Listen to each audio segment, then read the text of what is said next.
The gang's all here. The gang is all here and ready to Ready to get rumble. fired into session 28. Oh fuck. Oh shit, what up? Yeah. It's a whole lot of sessions. Mm-hmm. So if you guys are ready to begin then. No, but yep. Yep. So previous sessions recap as always. Last time around you guys began in the Tomb of the Unknown Hero.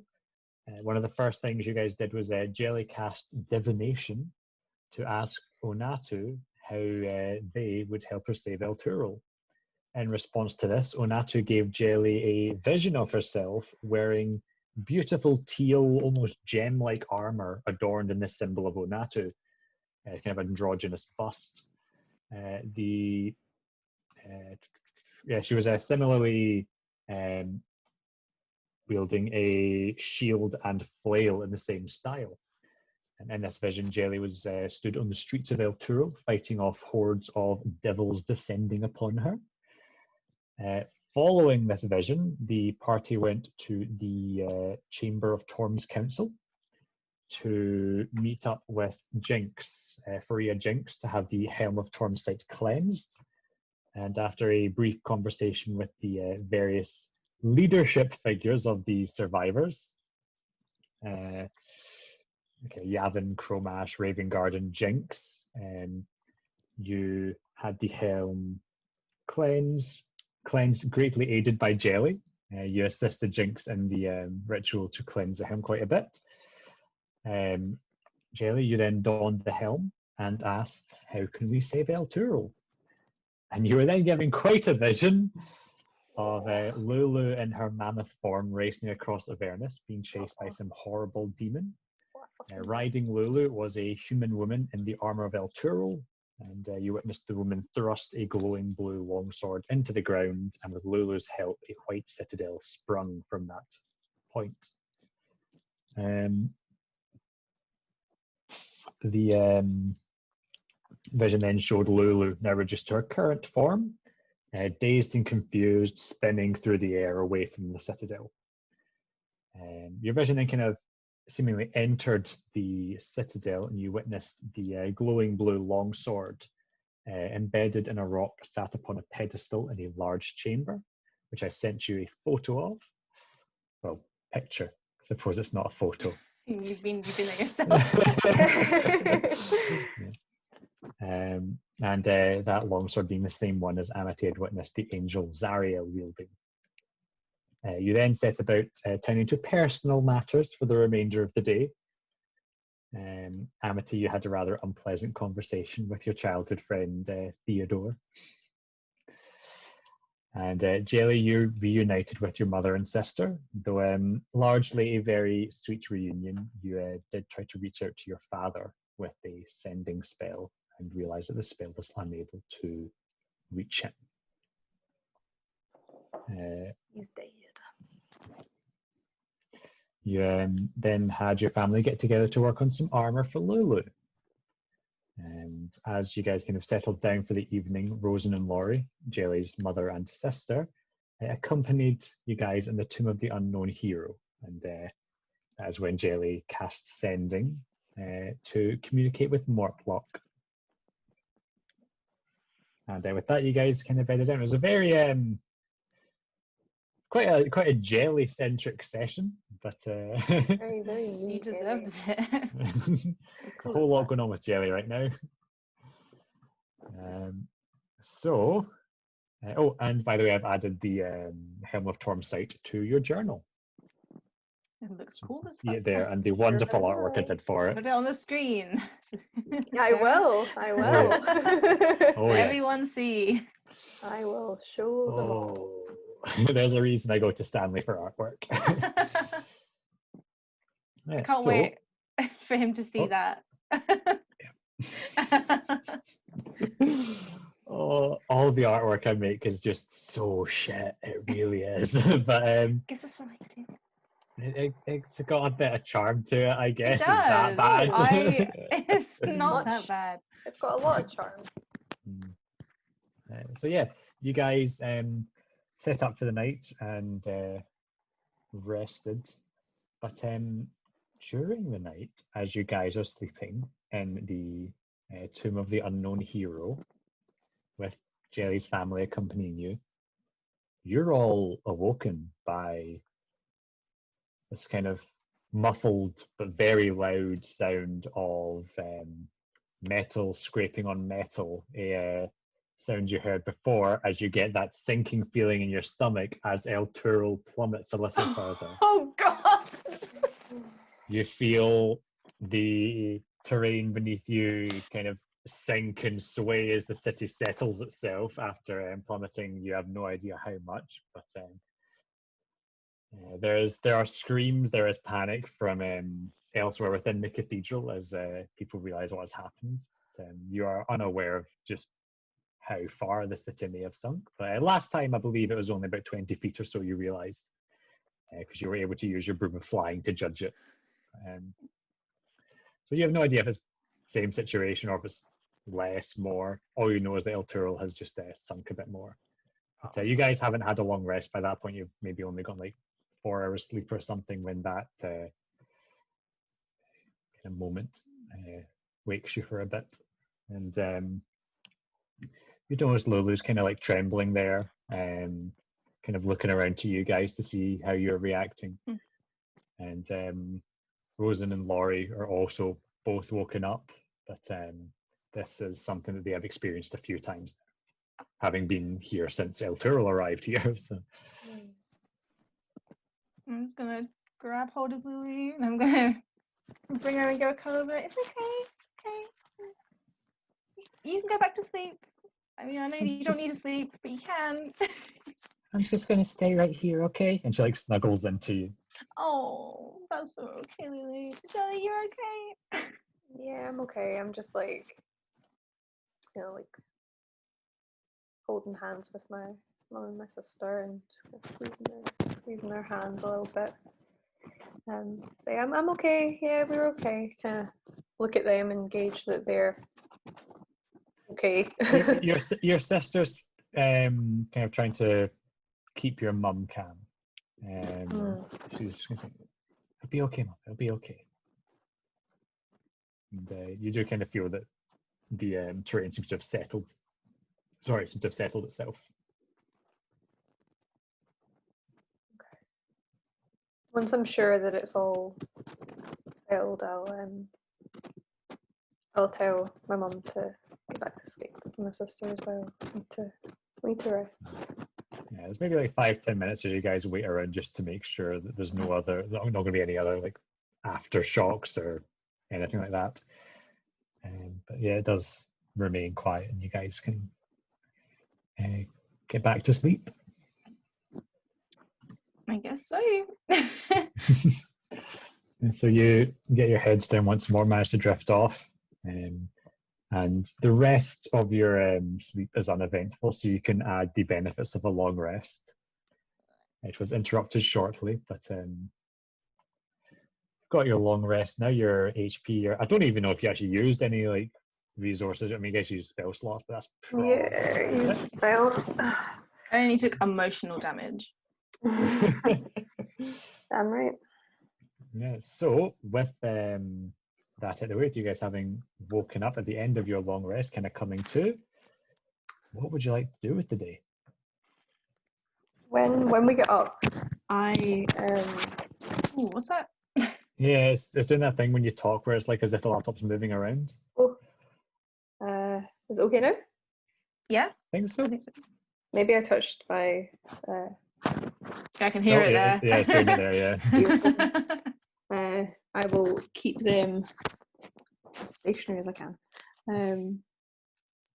I want to say to Amity, do you mind if we chat privately? Yeah.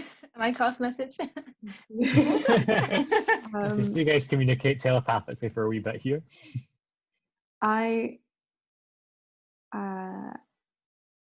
you remember when we saw the incubus and they presented themselves as a dwarf to begin with? Is there any way we can be sure that that hasn't happened here and allowed things to infiltrate the cathedral. I mean, I don't know why I just thought of it last night, but I think maybe just seeing my mum and my sister, I'm kind of thinking of all the things that could go wrong if we leave them behind.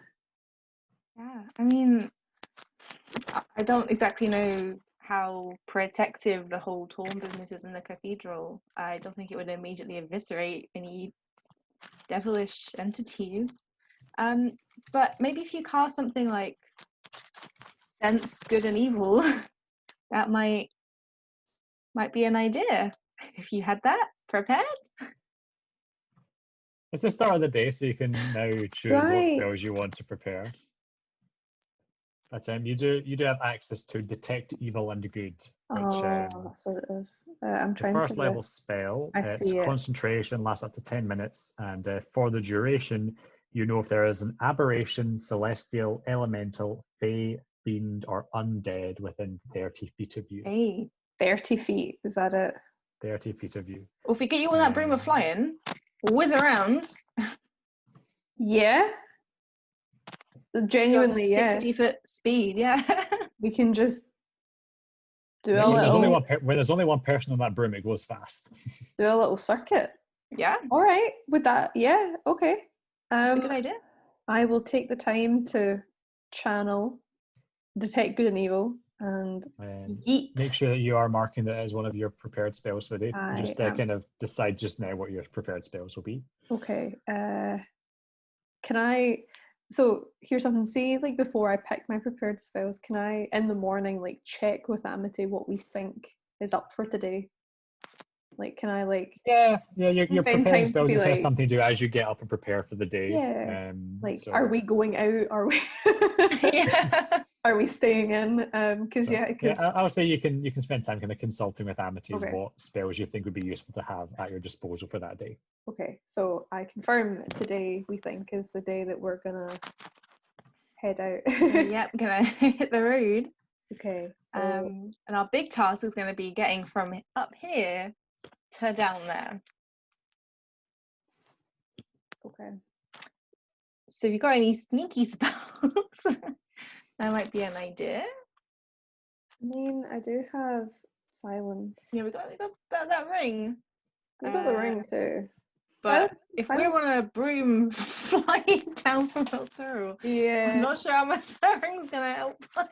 I'm not sure how much silence is gonna help either. I don't think the broom is particularly loud, but Well, the broom's silent, but if you were flying down from El Toro to the ground, there's not exactly much to hide behind on that descent. well, there's I don't have like a invisibility or Do you not? I was about to check if you had access to it. no.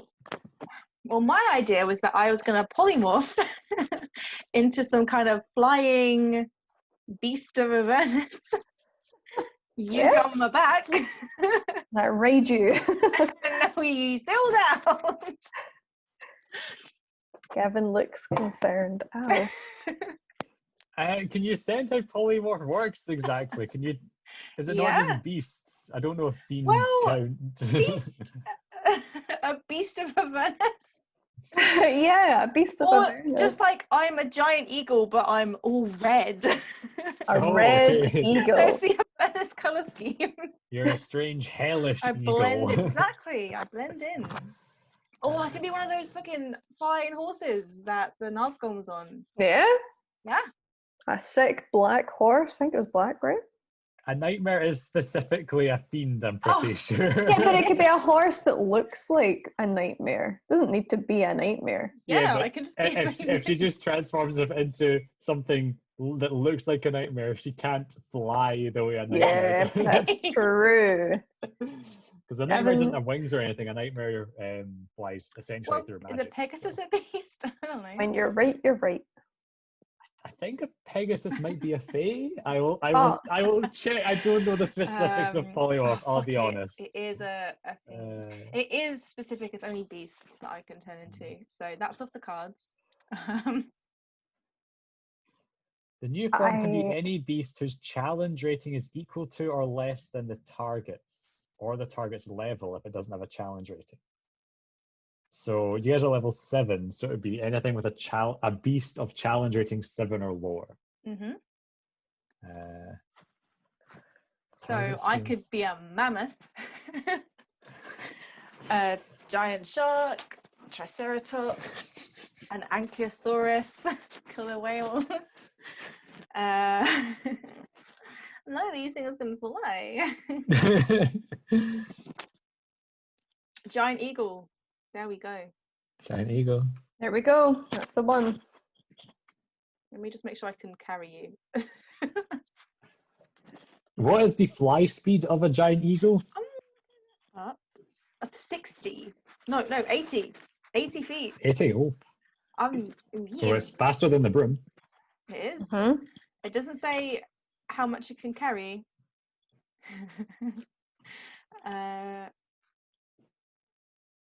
16 strength? Does it have 16 strength? With 16 strength, you could carry Jelly. Hey! All she needs. Lulu can fly alongside me.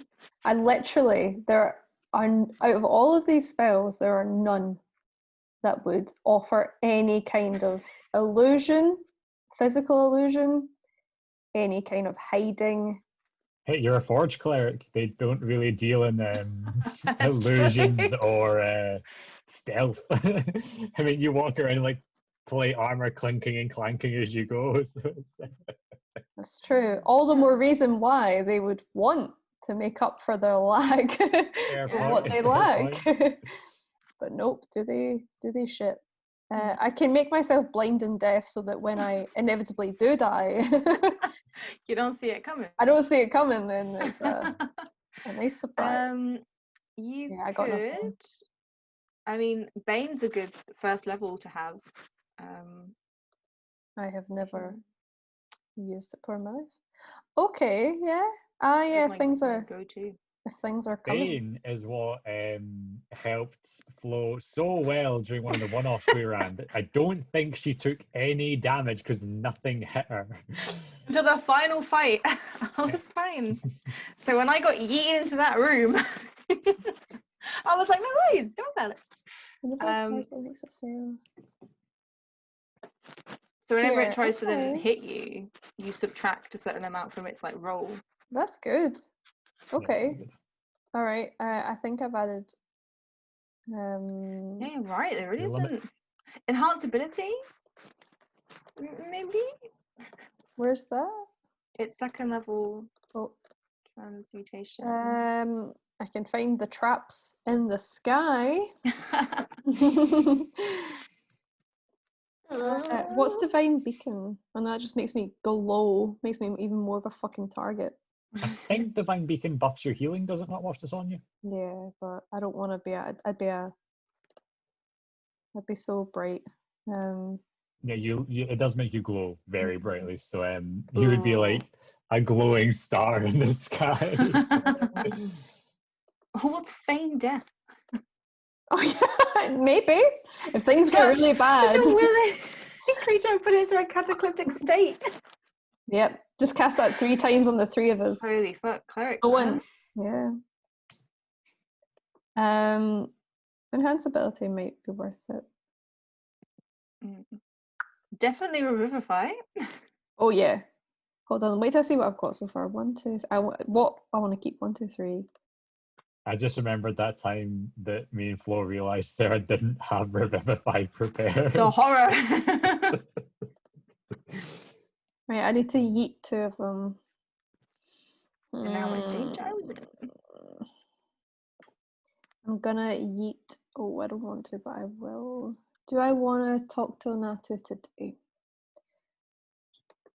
I can get away with not talking to him today. Really him. There is one thing I wanted to ask him, but I can ask him tomorrow. Oh, no, I still need to get whatever.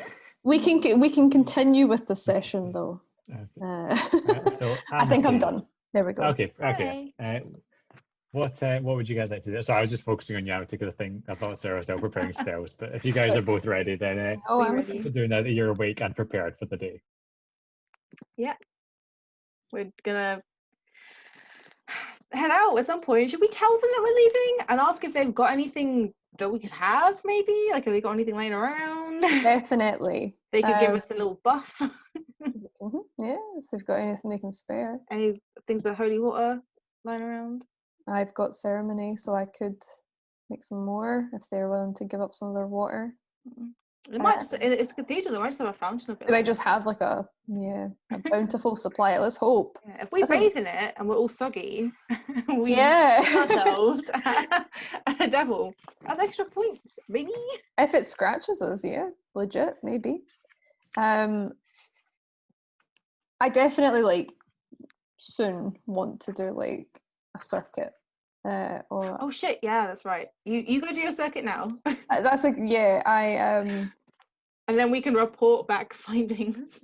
exactly. So I'm gonna ask my mum and my sister, are they gonna head back to the forge or do they wanna, where are they gonna Your be? mum answers us. I think it's probably best we called it a bit early last night, so Okay. should probably Okay. get back to work, see what needs repaired, what needs silvered. Sure. I won't be long. I'll be round soon. There's just something. Please do stop by before you go. Of course I will. I quickly kind of like say to Laurie, I don't know if we spoke about it like the night before, what she's been up to. Did we like, I would assume that like I would have got a bit of like You spoke to her about how after you left, she kind of became the heir to the business and had to take on the kind of mantle of learning how to blacksmith. I say to her, if it comes down to it, do you feel confident with a weapon? I mean, I've not got that much practice or experience in, but No. if I have to, I can defend myself. If you have the time, I would recommend try honing your skills a little bit. Just all of our time's kind of spent helping make the weapons the other people are using, you know. I understand, I do, and I know that you guys are probably amongst the only people that can do that job here. But selfishly, it would mean a lot if you could promise that you will take the time to learn to defend yourself. I can actually, there's someone I know who has been teaching others here. Oh, right. I can introduce you, and I'm sure, I mean, we pretty much saved his life, I'm not gonna lie, so he kind of owes us. And all right. if you'd be willing to learn a few things from him. Yeah, I can do that, but Okay. I can't leave the kind of other responsibilities we have too much. No, and I'll explain that to him. I'll explain that you're needed here and that this wouldn't be training to fight in the front line, and he might be busy training those who will be actively going out and defending, but if both of you could spare the time, I think, not that I can ask much of you, but I don't really have the right to. No, I can do that, Jellie. I can do that. Thank you. I'll let you guys go, and like I said to Mum, I'll be back soon. Yeah, just stop by when you're ready. Rose and Laura head off towards the forge. Okay. And Lula kind of plonks herself in your shoe. Sorry. Lula kind of plonks herself in your shoe like, they seem nice. They are nice, Lily. They're very, very nice. Do you see the resemblance? So lucky I keep making you friends. And yeah, I do see the resemblance. They're just like you. They are, aren't they? The apple doesn't fall far, I suppose. And then, I just kind of pet Lulu for a bit, and I say to Amity, do you think I could get on the broom now? Yeah, Amity has just been standing there with her. She's really excited for Jellie to Already. fully use it for once. Oh no, the solo. It's going to be so difficult as well, because I'm going to have to zigzag through like the halls and the rooms. Ugh. We'll I've try. never properly ridden it before, which is very excited to see it. Jellie is absolutely not excited. That's a good point, actually. Has Jellie ever actually like piloted it? It's No. always been Amity, hasn't it? She Supposed to be piloted controlling it. Oh no, yeah, Amity controlled it then. She rode it. She rode it. by She's on herself. the back of Raven. Raven Guard, but she wasn't piloting it. She's hung on to the edge of it and been dragged along. Yeah. Oh yeah, yeah. Off the After the big battlefield. fight, yeah. Oof. It's Jellie's big day. It's Jellie's big day. Slap it, man. Up you come. I begrudgingly get onto the broom. I Okay. try and stable myself. I take off my armor Okay. because I do not think that will do me any favors in the dexterity front. With big straps. And I just kind of leave it in the chamber. And Okay. I have a think before I go. Like, can I picture an optimal route around the cathedral? You've got 10 minutes. I would say that within that 10 minutes, at a speed of 60, you could fly around and make sure that Sense. because you've got a radius of 30 feet around you, yeah. Yeah. So I'd say that with 10 minutes and moving that fast, you can do a clean sweep of the catacombs to see if there's anything hiding down here. All right. Just the catacombs. Sorry. Will it not sense? Like, because aren't there people like upstairs? Oh, you want to go upstairs as well? I want to every. There's people kind of set up to defend the front of the cathedral as well. So there is that area up there. If you're looking to do everything, I'd maybe say you're looking at 2 spell slots. Okay. No. I'll just. I mean, if they're up there defending, right? Yeah, focus down here. Okay. I'll do that then. I will cast Detect Good and Evil on Okay, I'm myself. going to send that to the chat for me. Yeah. I might want to get rid of the. I've got the little thing that says input value. Oh, I don't see input value. Can you not see it? No. Where? On the shared screen. Oh yes, I see it. Oh yeah, yeah. Oh. Oh, it was Divine Beacon. Oh. Wait, I'll just ping it again. That's good. I can see Detect Evil good there. Yes. So as you fly around, there is one ping you get, and it's Lulu because she's celestial. Oh. But, other You than got me. Lulu, You got me. other than Lulu, there's nothing in the catacombs that strikes you as being an aberration, an elemental, fey, fiend, undead. There is none of that in the catacombs from what you can sense. Okay. As you come back, Amity jumps up. It's like, who is it? Is it Yolanda? Sashimi? Betty? Who is it? I'll kill them all. What a twist that would be! I'll get them all. He says, "Well, I did detect something, but it was just Lulu." No. Our very She's a fiend! Oh shit! our very own little angel, and I stroke her trunk. She gives you a happy trumpet. Yes. Doo-doo-doo. Okay. Right, should we go? The big boys upstairs, or they're still downstairs? But for some reason, I imagine that the special room is on a different floor. Oh right. No, the Chamber of Torm's Council, the room that's kind of being used by the kind of leadership figures of the survivors, is in amongst the catacombs. Yeah, War room it is. There we the go. war room. Yeah, so you guys make your way. Have you put your armor back on at this point, Jelly? I zip down. I'm still on the broom, and I reach down and put it on whilst on the broom. Oh, you're That doing sounds really like well, it'd be an Jelly. effort and a half. I don't care. I love this broom. Jelly has Holy like shit! it's only taken 10 minutes, but she is having the time of her fucking life, and she is just whizzing around Oh, on the wow, Jenny. room. Are you still Zipping wearing around the? these like narrow corridors and everything in the Yeah. catacombs. Yeah, Are you still wearing the helmet, Jelly? absolutely. Yeah. Amity's gonna go in her bag, and she's gonna get out one of the tiny children's hat that she stole from the market. She's gonna put it over the helmet. I honestly thought you were going to go with you get out the crown of Gargarat. Oh, we'll stack them. Yeah. They'll balance each other out. Legos, yeah. They'll balance out. So you put one of the like beanies or something Yeah. over the helm of Torm's I sight. got my witch's hat. There you go. Yay! Jellie's a sight, a treat to behold.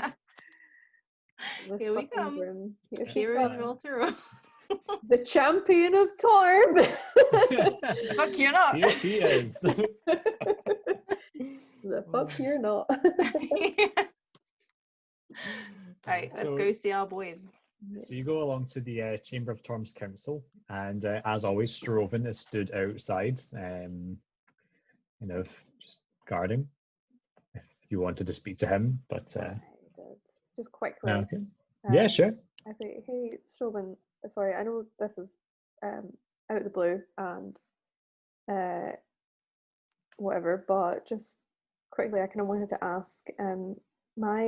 My sister and my mum are here, and they run the blacksmith. If you Oh right, yeah, I've met them a few times. you Nice folk. see the resemblance. Now that you mention it, I do. Aye. It's pointed out. It would mean a lot if you could find the time to help train my sister a little bit to wield some sort of weapon. She, rightly so, she's needed in the forge full time, and I know that you might have your hands full with training people to actually actively go out and fight. But if you could spare any time, it would mean a lot to me. Aye, well, make a persuasion check with advantage. Oh, you bastard, Ooh. Job, and I saved, well, my friend saved your I fucking saved life. your fucking life. I wasted 300 As far diamonds as on you. as far as Caesar, it was Amity that saved them. So. I know, that's what I said. My What? friend saved your fucking life. What, persuasion with advantage? Oh, Persuasion with advantage. Yeah. please, Robin. Come on. Yo! Oh! Yes, Oh. hook, line, and sinker. I got him. Yeah, Got so, him on the ropes. well, since Ravengard got back, he's kind of got me on guard duty a lot of the time. But I can definitely help out with that. I mean, there's no way I can ever really repay the debt that I owe to you two. I would not be standing here now without you. You brought me back. So Don't worry about it. That's my day job. All in a day's work. So we do. so I really appreciate it, and I'll make the time to help your sister out. Thank you. I like Grabby's hand. Thank you so much. Her name's Laurie, and Laurie. she's super buff, so you know, don't go gentle. I'll keep that in mind. It's Yeah. good to know. Very tough. Seems to run in the family, that from what I've seen. Hey. Sure does. And yes, I hear you two are planning on heading out there. Apparently, you've got some idea on how to get us all out of this mess. Yep, we definitely have a plan. A really good Well, one. Listen, and he kind of rummages around in a pocket and brings out a holy symbol. It is it's kind of made of brass, and it's like this brown wolf's head with one eye open. And he goes to hand it to Amity. Okay. We need all the deities we can get, so bring him on board. Yeah, so Freya, the wolf mother. Listen, they say she protects the pack, but I have to admit that after what happened to me out there, I thought for a while maybe she'd abandoned me. But then I came to think about it a bit differently. She didn't abandon me because she sent you to save me. But if you're going out there, then I think maybe you'll be needing her watching over you more than I do. Thank you, Strigan. That's so kind and thoughtful. Listen, like I said, I can never repay the debt I owe to you, but as in you succeed in getting us all out of here, then I can guarantee you'll never be paid for a drink in Baldur's Gate again. I'll get that covered for you at least. Hey! Well, if I ever needed an incentive before, I don't now. Yeah, I mean, we already had a discount on the wine before, but Oh, welcome. Eddie. Yeah. You got a discount on wine? How'd you angle that? Oh, we got rid of all the dead 3, you know. No biggie. Yeah. Oh, you two really are something, aren't you? Stroven and a slap in the back. I can see why they sent you two to deal with this. Yeah. Oh. We're professionals if you hadn't already figured it out. It's clear to me. It's clear to me. Yeah. You going in to see the big man? Aye. Yeah. Yeah, he gives a knock on the door. Ravengard, you good? And you hear Ravengard's voice come back saying, "And you come, Stroven." And he opens the door to gesture for you two to walk in. And as the doors open, you can see that inside Ravengard is there, as well as Jinx and Yavin. The 3 of them in particular seem to be the 3 people in charge around here that everyone's going to turn to. As I fly in, I say, as the champion of Torm, I say, never to fear, everyone. I have just completed a circuit of the facility and sensed neither bad. I did sense some good. Like Lulu, obviously. But, there's no bad shit here. Let me just put your mind at ease right now. What she means is there's no fiends hiding. Nothing pinged. Nothing pinged.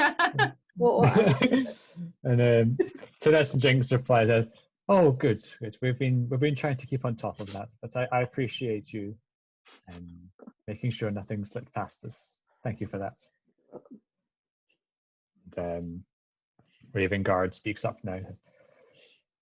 "So, are we settled on a course of action?"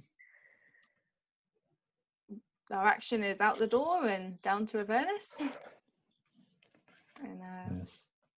yeah. In this citadel that Torm wants us to go to. I was going to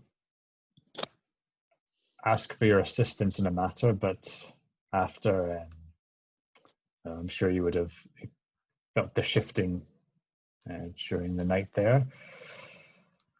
Seems our time may be limited, but I did intend to ask if you would be able to assist in a further expedition to the cemetery. This undead threat, it's not something to be left to its own devices for too long. Chromash is organizing an assault, but I will leave the decision in your hands, because it may be that the sooner you can get out of here, the better for all our sakes. Jellie, I mean, I don't think we can do both, right? I don't think we can wipe out the cemetery and Head out today. head out, yeah. I agree. I do kind of feel bad about just leaving that necromancer there. I wonder if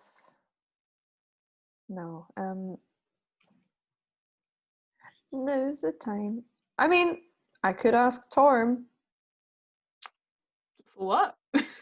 what we should do. I mean, do we have a better question? Anybody got a question for Torm today? I mean, one might pop up during the course of the day. You don't know. That's true. I mean, good point. We should probably just be decisive. Torm would be like, "Yeah, sacrifice for greater good." That's my best Torm impression. I imagine he would want us to go. Is what I'm trying to say. Yeah. Okay. No, fair point. And if we're there, we can check that the portal's all closed. Yeah. Okay. Let's do the cemetery. I think Well, actually, I kind of turned to Yavin and I said, do we have any means of understanding how much time we have left before we get sucked down into the Styx?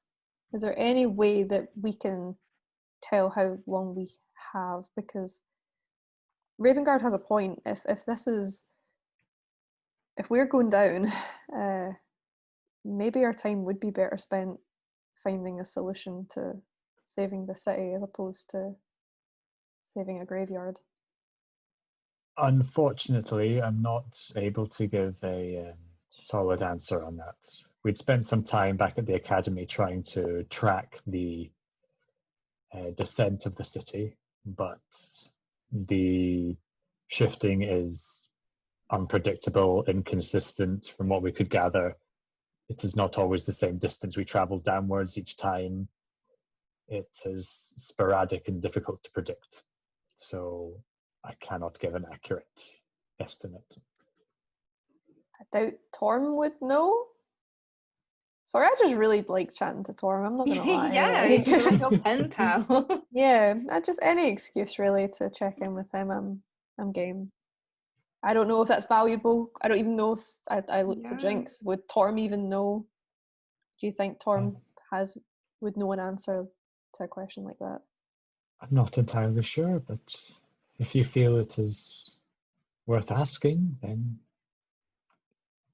I look to Amity. I say, I mean, you're right, and that there's a lot of questions that we don't even know that we should ask yet. I guess what's one more day? Yeah, I think. I mean, I hate that we freed El Toro, but then everyone was undead. You know, I think that would be the worst. A very good point. So let us deal with the cemetery. And who knows, there might be stuff there that is useful. We really don't know. I guess that's kind of part of our issue. Let's do it. Let's go. Mm-hmm. All right, Just tell me when. just you and me, girl. We don't need any pretty boy. No, not today. and Ravengard speaks up and says, well, Commander Cromash is up in the cathedral preparing. If you're intending to He's coming too. travel to the cemetery. So we speak will with have a him. pretty boy coming with us. Can Alright. I insight check Raven when he's talking about Cromash? Are they buff boyfriends? Make an insight check. Hey, I want to know. They could be. First roll. Oh, Nah. It's hard to really judge. That's not a no. I mean it's a 10 on insight, so it's not. I'm gonna. Fine. I'll get Cromash. You know, Yeah, we'll that's get my him. usual business. It's my usual topic of conversation. I mean, you already know the kind of the history kind of behind Cromash and Ravengard that they do go way back together. I'm saying But, Cromash's loyalty is more to Ravengard than it is to Firmifist itself, which sounds like a big romance.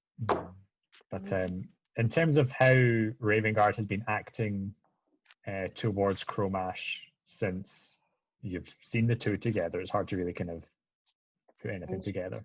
Okay, well, you're used to Okay. doing that. Let's go. Can I quickly just head to my mum and let them know that we're going, but We'll be back. we will be back, yeah. Yeah, sure.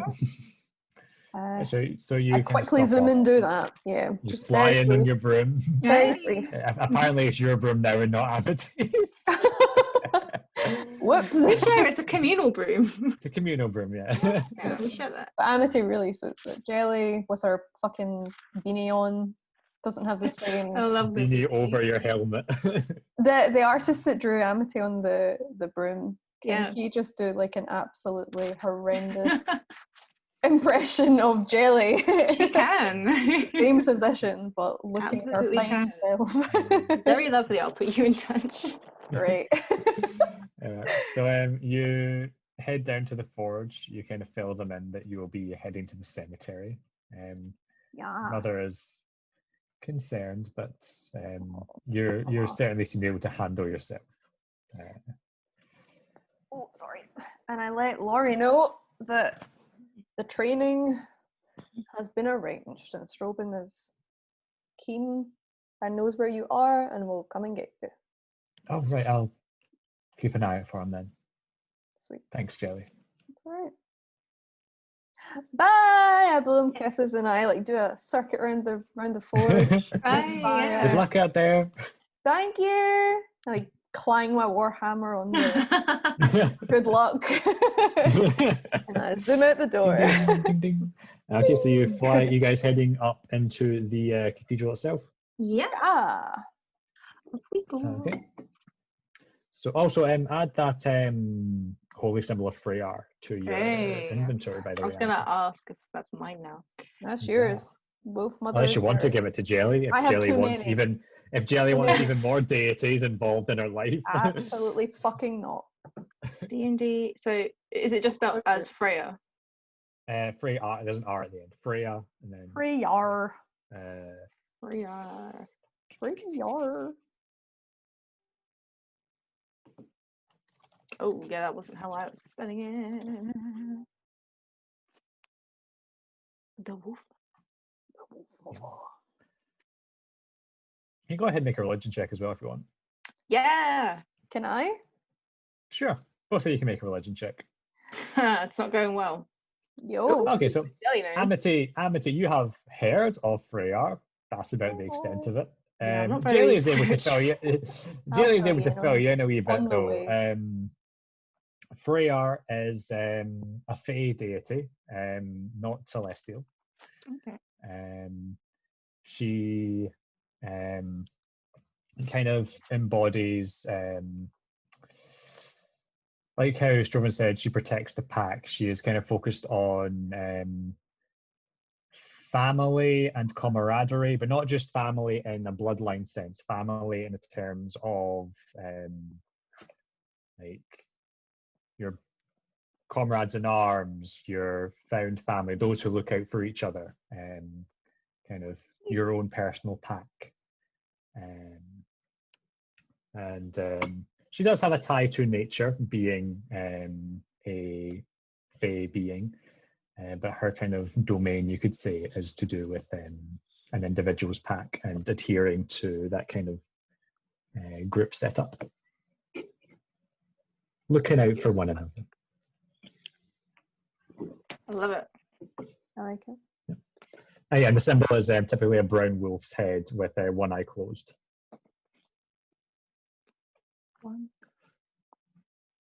All right, Why let's she- go see our boy Krimesh.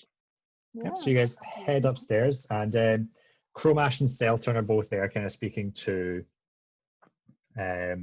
a group of volunteers. These do not look like Flaming Fist. They do not look like Hell Riders. These are people that have kind of cobbled together armor and whatever is available.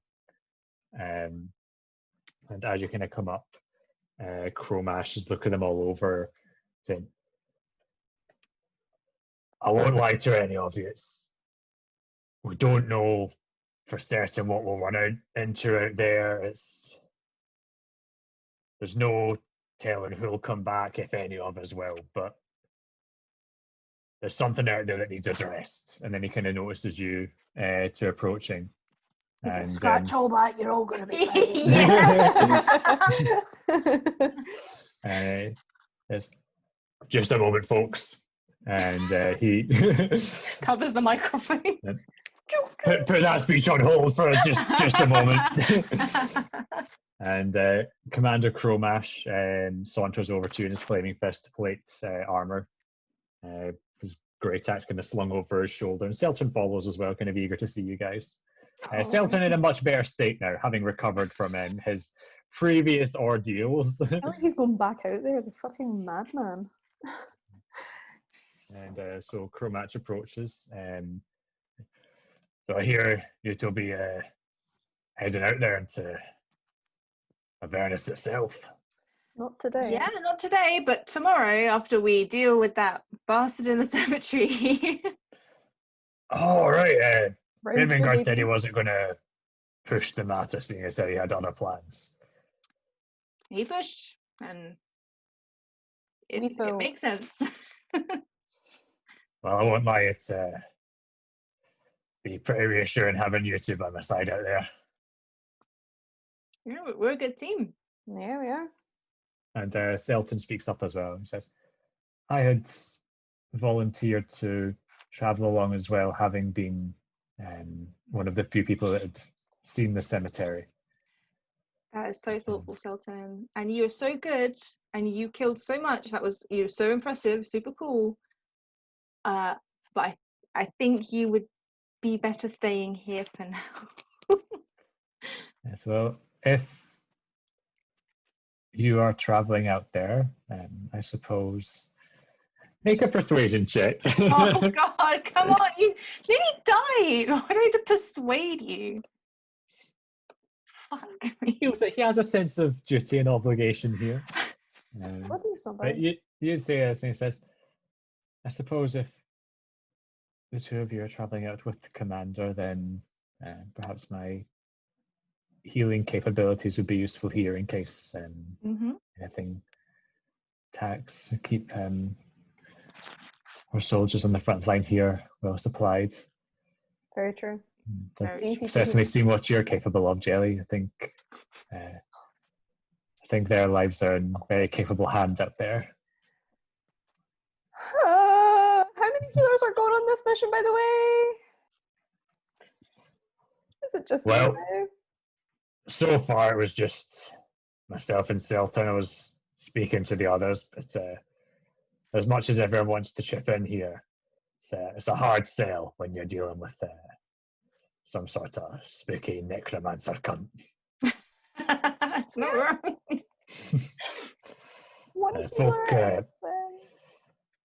Folk saw the state of Selton here when you came back. They saw the state of Raven Guard. It's not a sight that inspires much confidence. It's fair. Amity. I'm pretty good at giving speeches.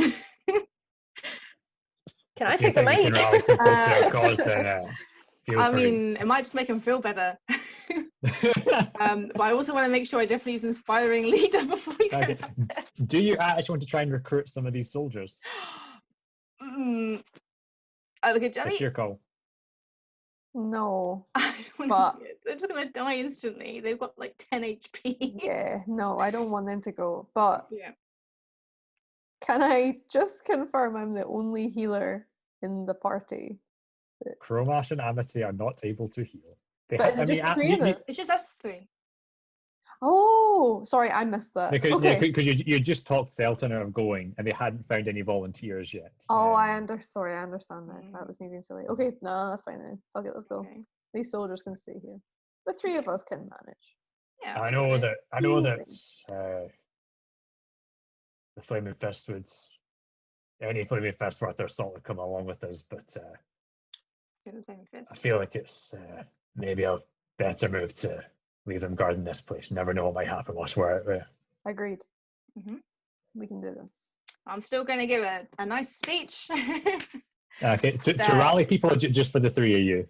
Well, And Lilith. for the four of us, and also I just want to kind of rally, so maybe they like, when they're down in the catacombs, they're talking like, wow, that Amity girl. Okay. You're Okay. stuff. And then So Teddy's like, oh. Okay. So this is all the ploy to get Teddy talking about it. Is it 6 people that you can affect with Inspiring Leader? Yes. 6 people. Okay, so that'd be so the 4 of you. So And 2 you, randos. Lulu, And Selton. Chromash, And 1 Selton, rando. and 1 random guard that happened to be standing nearby at the time that listened in on it. Listening to this speech. He is so moved. So it is your level plus charisma. Is that needing updated, by the way, now that you're That's level 7? 12. Yeah, you're right. So 12 HP.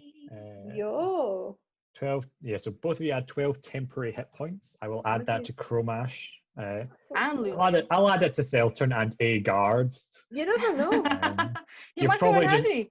you're probably just double the guard's HP there. He's very moved. Yeah.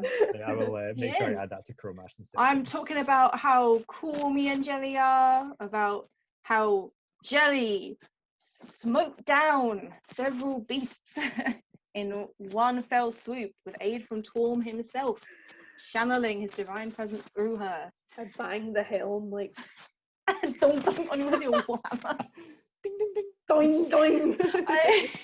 I'm like sure you the got a Hell soldier Riders on your love head. seeing that. This like ancient holy artifact of Yeah. El Turo. He's fucking bonking it. Hey, she can do what she wants with it. It's on her head. I fucking look at him like, are you the chosen one?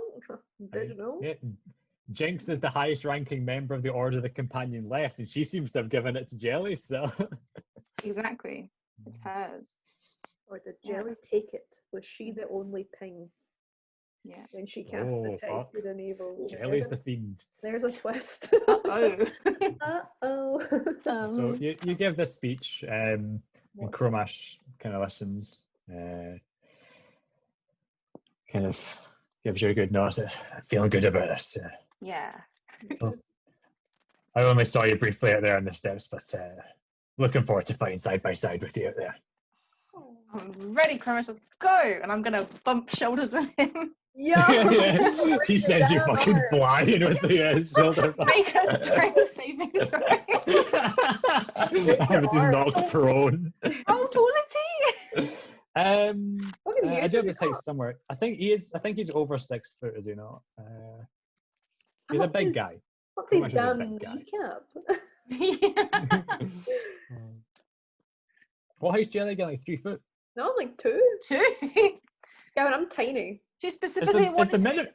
No, I'm 3. I'm 3. I'm 3. Yeah, because I think the minimum ome height is 3 foot. They range from like 3 to 4 foot reason. gnomes. I I always it. thought you were 2 because you were like, I specifically two. want to be the tiniest fucking gnome. It might have been that the same thing happened to Jamesy, where like the joke kept on going and like he got taller and taller as the campaign went on. Spiraled. 6'5". But this is just Jamesy in reverse. Every time we mention Jellie's height, she's gotten a little bit shorter. Yeah, it's She's going to be a foot tall by the time we end this campaign. Yeah. Damn spec. Right. Let's get on the road, folks. Yep. So Cromash swings his great axe up onto his shoulder and makes his way out of the cathedral. And he looks back over to you. Let's show this city how we Baldurans do things. Yeah, yeah! Oh, so psyched to be fine with someone cool for once. I know. He's so fucking cool. I've missed Baldur's Gate so much. Already You've been with Selton for so long. This poor druid, you just got beaten to shit, and now you're finally getting to go with the guy whose introduction was him fucking cleaving a bearded devil in two and sending it cascading down a bunch of steps. We love him.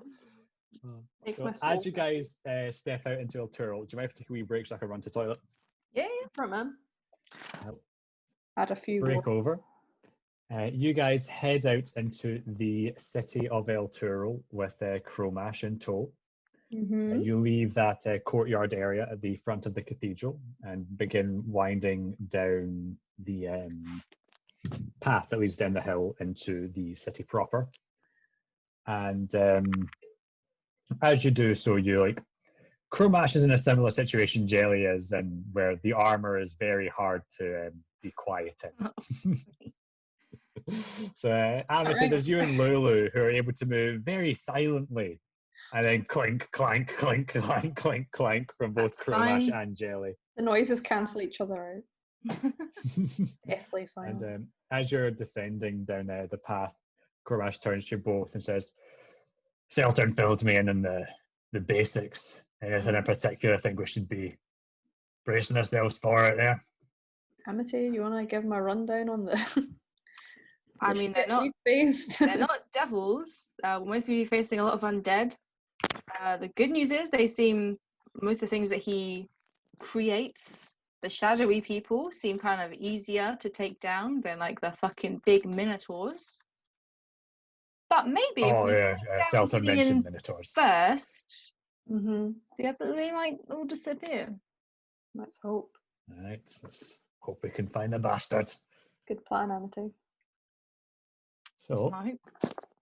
as you guys make your way through the city, are you trying to move quietly? Are you? No point. No. There's no point. Never ask us Fair that enough. question again. No. Don't So insult us. you make your way through the city, And again, it's scenes you're very familiar with now.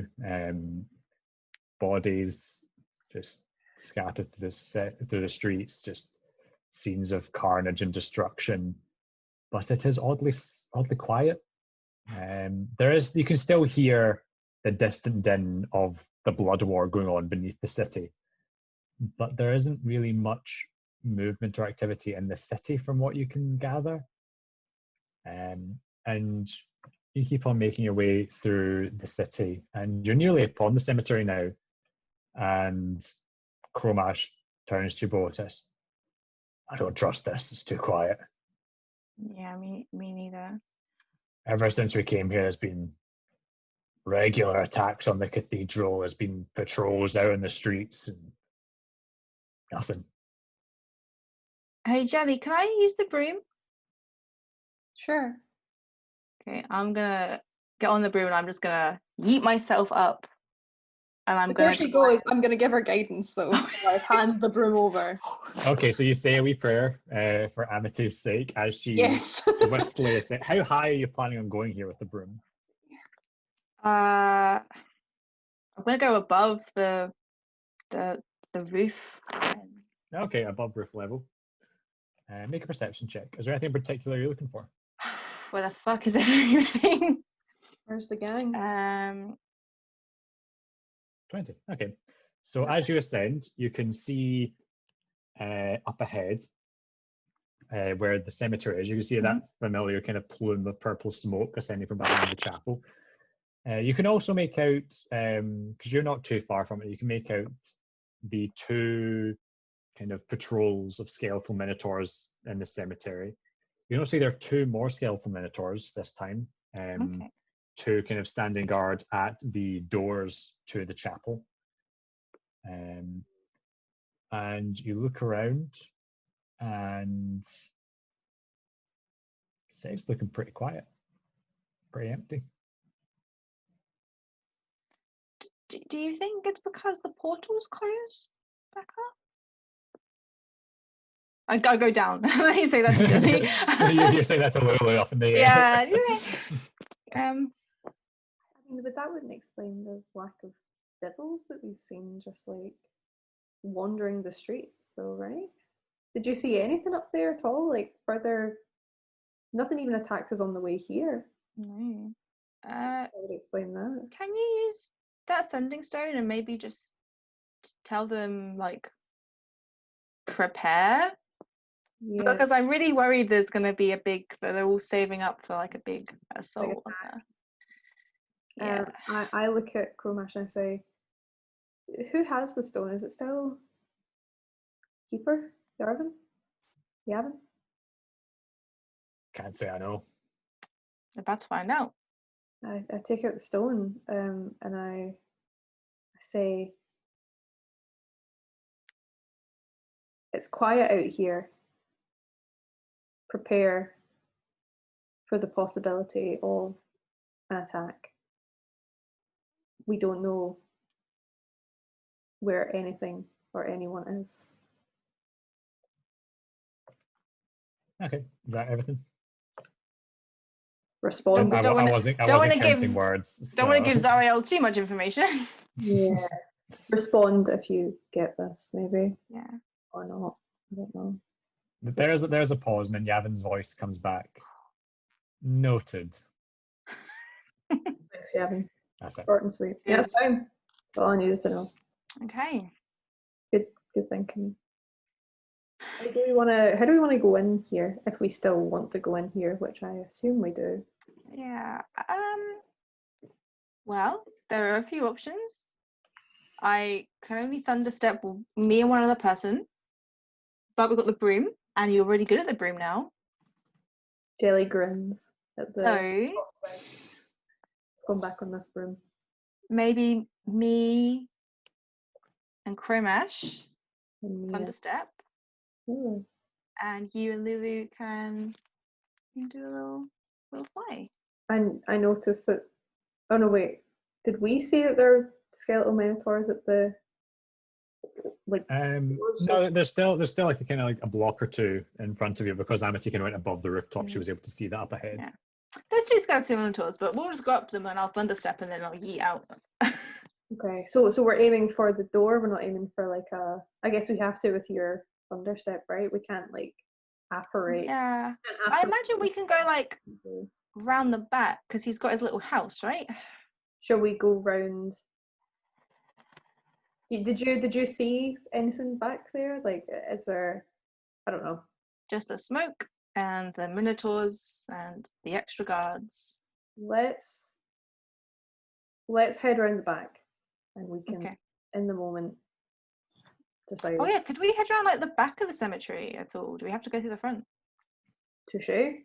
Because we're not. Yeah, so yeah, you could walk around the perimeter of the cemetery rather than going through the main entrance. If you're planning on teleporting and are flying over the top, then you don't have to go where the entrance is. Fuck that. Yeah, let's do that. Mm-hmm. Do I know like of a good way to go back? Like, do you know what I mean? Like I'm from the area. Well, there's 2 ways to go around the cemetery, right? It's right. Okay. Well, heavily wooded, or if you are looking to get to the custodian's quarters, you'll be better off going around to the left. Right. Okay. Because the custodian's quarters kind of sits to the kind of back left. Yeah. Fuck it. Yeah. Whereas if you just want to get to the chapel itself, then it doesn't really matter what. Actually, no. With the layout of the cemetery, to go to the right, it is more cemetery to cover before you get to the chapel. Going to the left is your best bet in terms of like shortness of travel. Yeah, let's go. Okay, so as you guys make your way around, hold on, I'll just set up the thing for this. Oh, the reveal tool, my favorite tool in the world. Oh, you love it so much. It's really good. Love me that. It never fails us. There you go. Oh, I can't move the other tokens around. I can't move Jelly back onto the broom. Oh, and the wait, yes! the ethereal screen. I'm raiding Ravengard. Yes.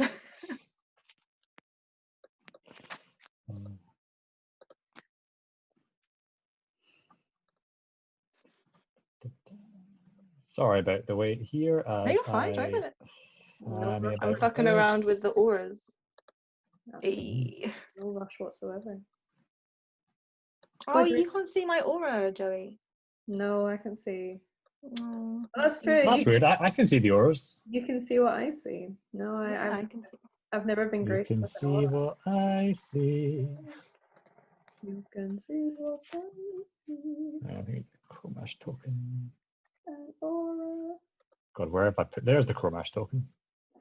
Oh, I could put little effects on myself. I've got a snail. You do? I see that. Got a little. I don't know what this is called. Half heart. Sleepy. Sleepy? It's called Sleepy. From Chemical Bolt. Wait, do the effects actually have names? Yeah, they do if you hover over them. I've never noticed that before. Back pain is the one we use for breathing. Oh, I can see why that's back pain. Yeah, okay, that makes sense, I guess. Where is? Sorry, I've made a right mess of this. There we go.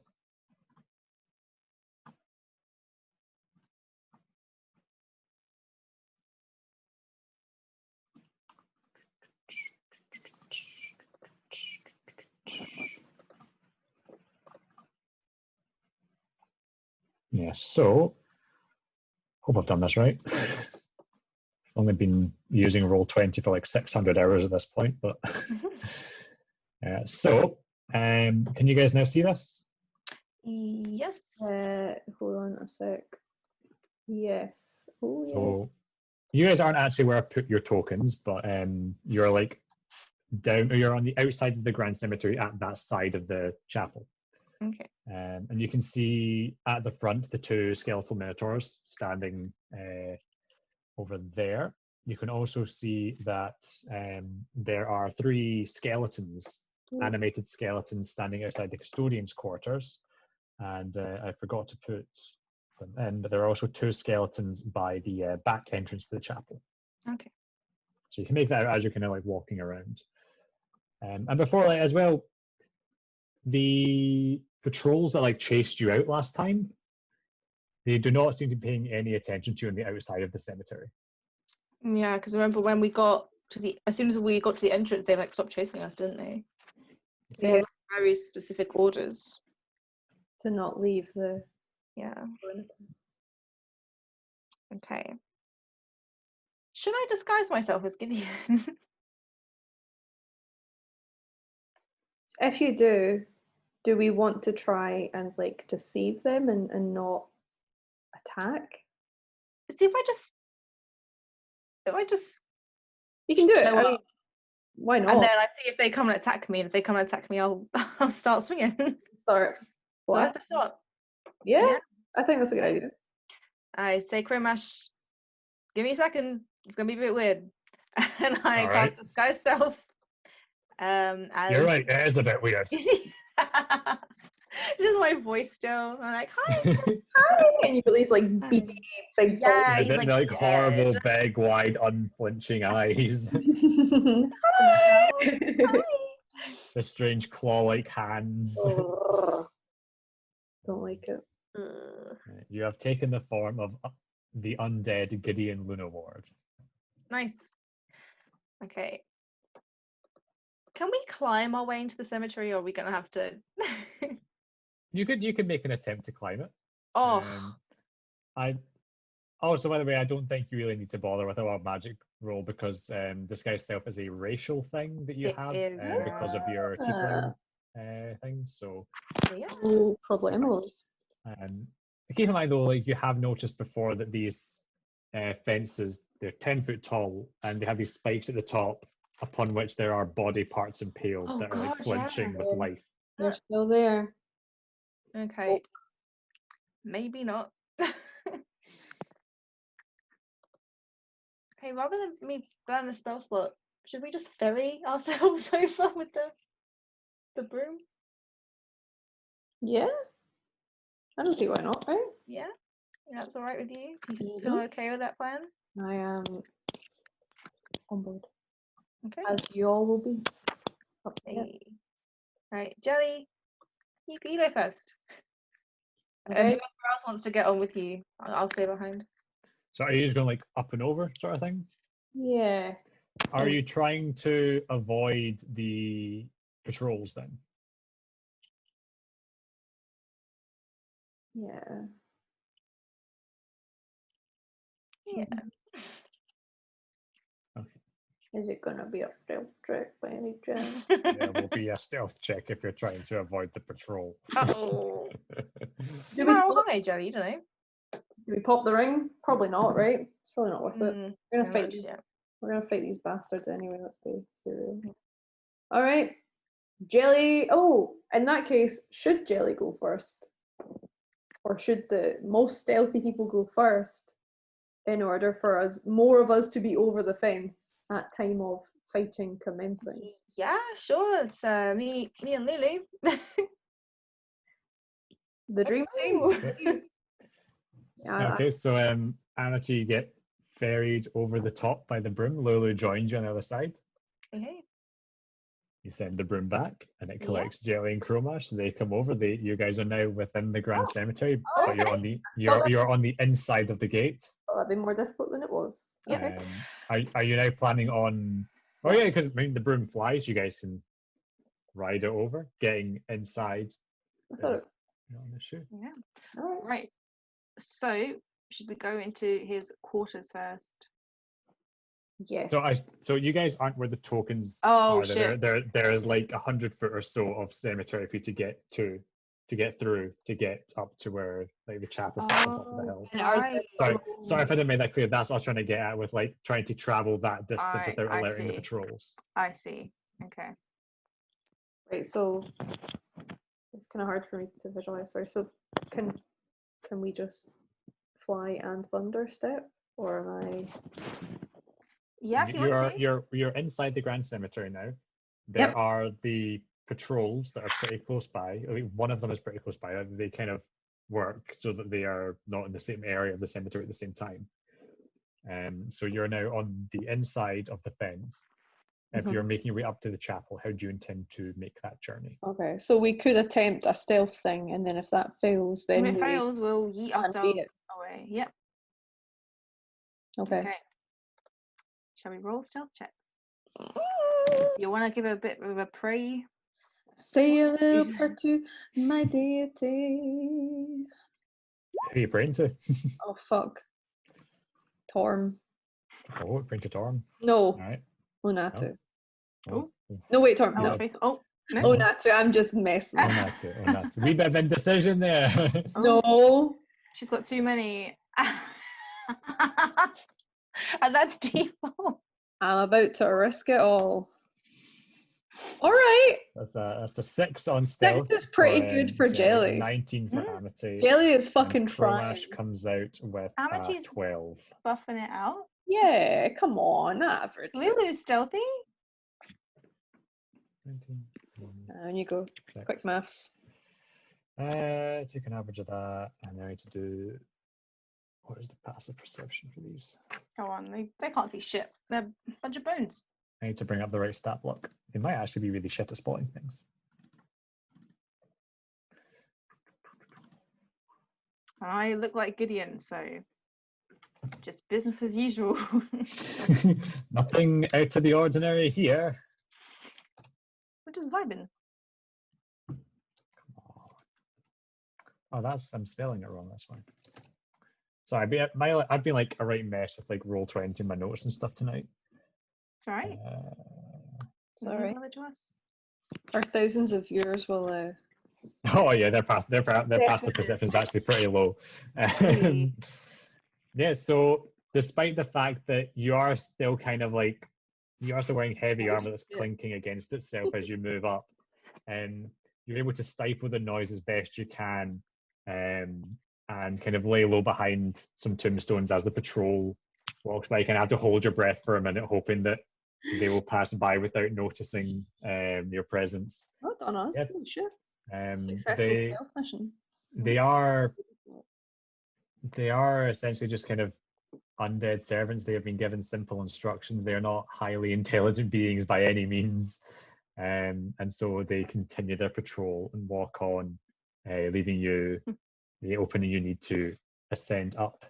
So, as you guys, we'll say you are now where the tokens I've placed are for you. Super.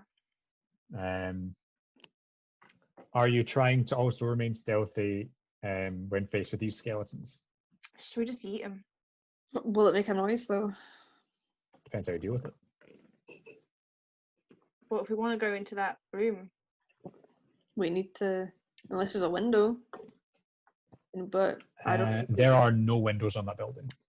Okay. I just go up to them and say, hey. Yeah, trick them. Yeah, I can try. And if all else fails, I'll just turn undead. I'll just. Don't waste a turn undead just yet. Holy fuck. Oh, it's just sorry. I thought it was the Minotaurs. Sorry, I'm a fool. I'm like, yeah. So there's those are the skeletons. Sorry, there's 2 packs of 3 Minotaurs patrolling the cemetery. Yes. There are 2 skeletal Minotaurs at the front door to the chapel. There are 2 like humanoid skeletons at the back of the chapel, and then there are 3 humanoid skeletons in front of the custodian's quarters. No, it's the confusion was I thought those tiny things were Minotaurs. Oh no, the Minotaurs are much bigger than that. And I thought they were. I am gonna walk like here. Okay. And I'm gonna say, servants dismissed. Make a deception check. Yo. So you channel Gideon Lunaward as best you can as you give your Build me authoritative commands to these undead minions. I sure do. Mm-hmm.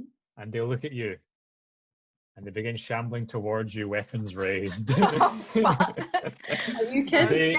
They are undead thralls of Gideon Lunaward. No matter how much you look like him, you do not have the same mental control over them. I say so we I going in. I would like you to roll for initiative. You son of a bitch. I was like worth a the shot. plan. I like the plan. It was worth a Smart. shot, but I appreciate it.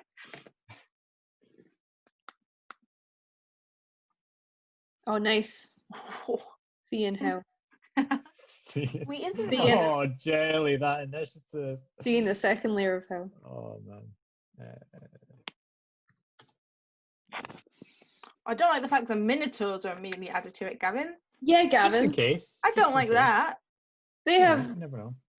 no right. Where's my dice roller at? Yeah, under the Avernus Constitution, They have no damn right. no rights. No. I think it's us that don't have any rights here, unfortunately. As mortals. Yeah. I feel like there's an embassy anywhere that we can Hit up. no. Oh, Crow Mash. Oh, fuck's sake. Lulu! Yeah. So, Lulu's gonna clean up with light. Lulu sees that your plan has fallen apart very quickly, and she flies up next to you, just instinctively getting you within her aura of magical protection. It is then the skeletons. Let's see. So they will begin moving towards you. Let's stick that there. The 1, 2, 3, 4. God, what's I'm really sorry. Can I retroactively just say that I've cast Mage Armor on myself as part of my morning routine? You didn't say it I at didn't the say time. it, so I'm squishy. Gavin! This one has to dash. It just so. pinged to me. Yeah, sorry, I should get better at reminding as well. No, it's I didn't do my thing. Yeah, I was about to say. We have 12 HP to get us through before we do so. Right, my AC. Oh, I think you're, what is it called, Blessing of the Forge? I think that's another thing you kind of have to like call at the beginning of a day while I was preparing. Well, we were. no. I'm sorry, but it's. Yeah, I think it does specify it's something you do at the beginning of the day. So it's right. So You're the right. skeletons that have immediately begun shambling towards you, Amity. Oh, fuck me. Swords in hand. One of them is a bit further back and has to use its action to dash to get towards you. You're only facing 2 attacks here. Okay. As the skeletons shamble towards you, you are faced with a 7 to hit and a 12 to hit. Oh, thank God. Whew. So the skeletons shamble towards you. It clicks for you. Oh, this isn't going to work. As the skeletons shamble forward and take swings, you just step out the way, twice dodging out the way, realizing this was coming. And with that, it is now your turn.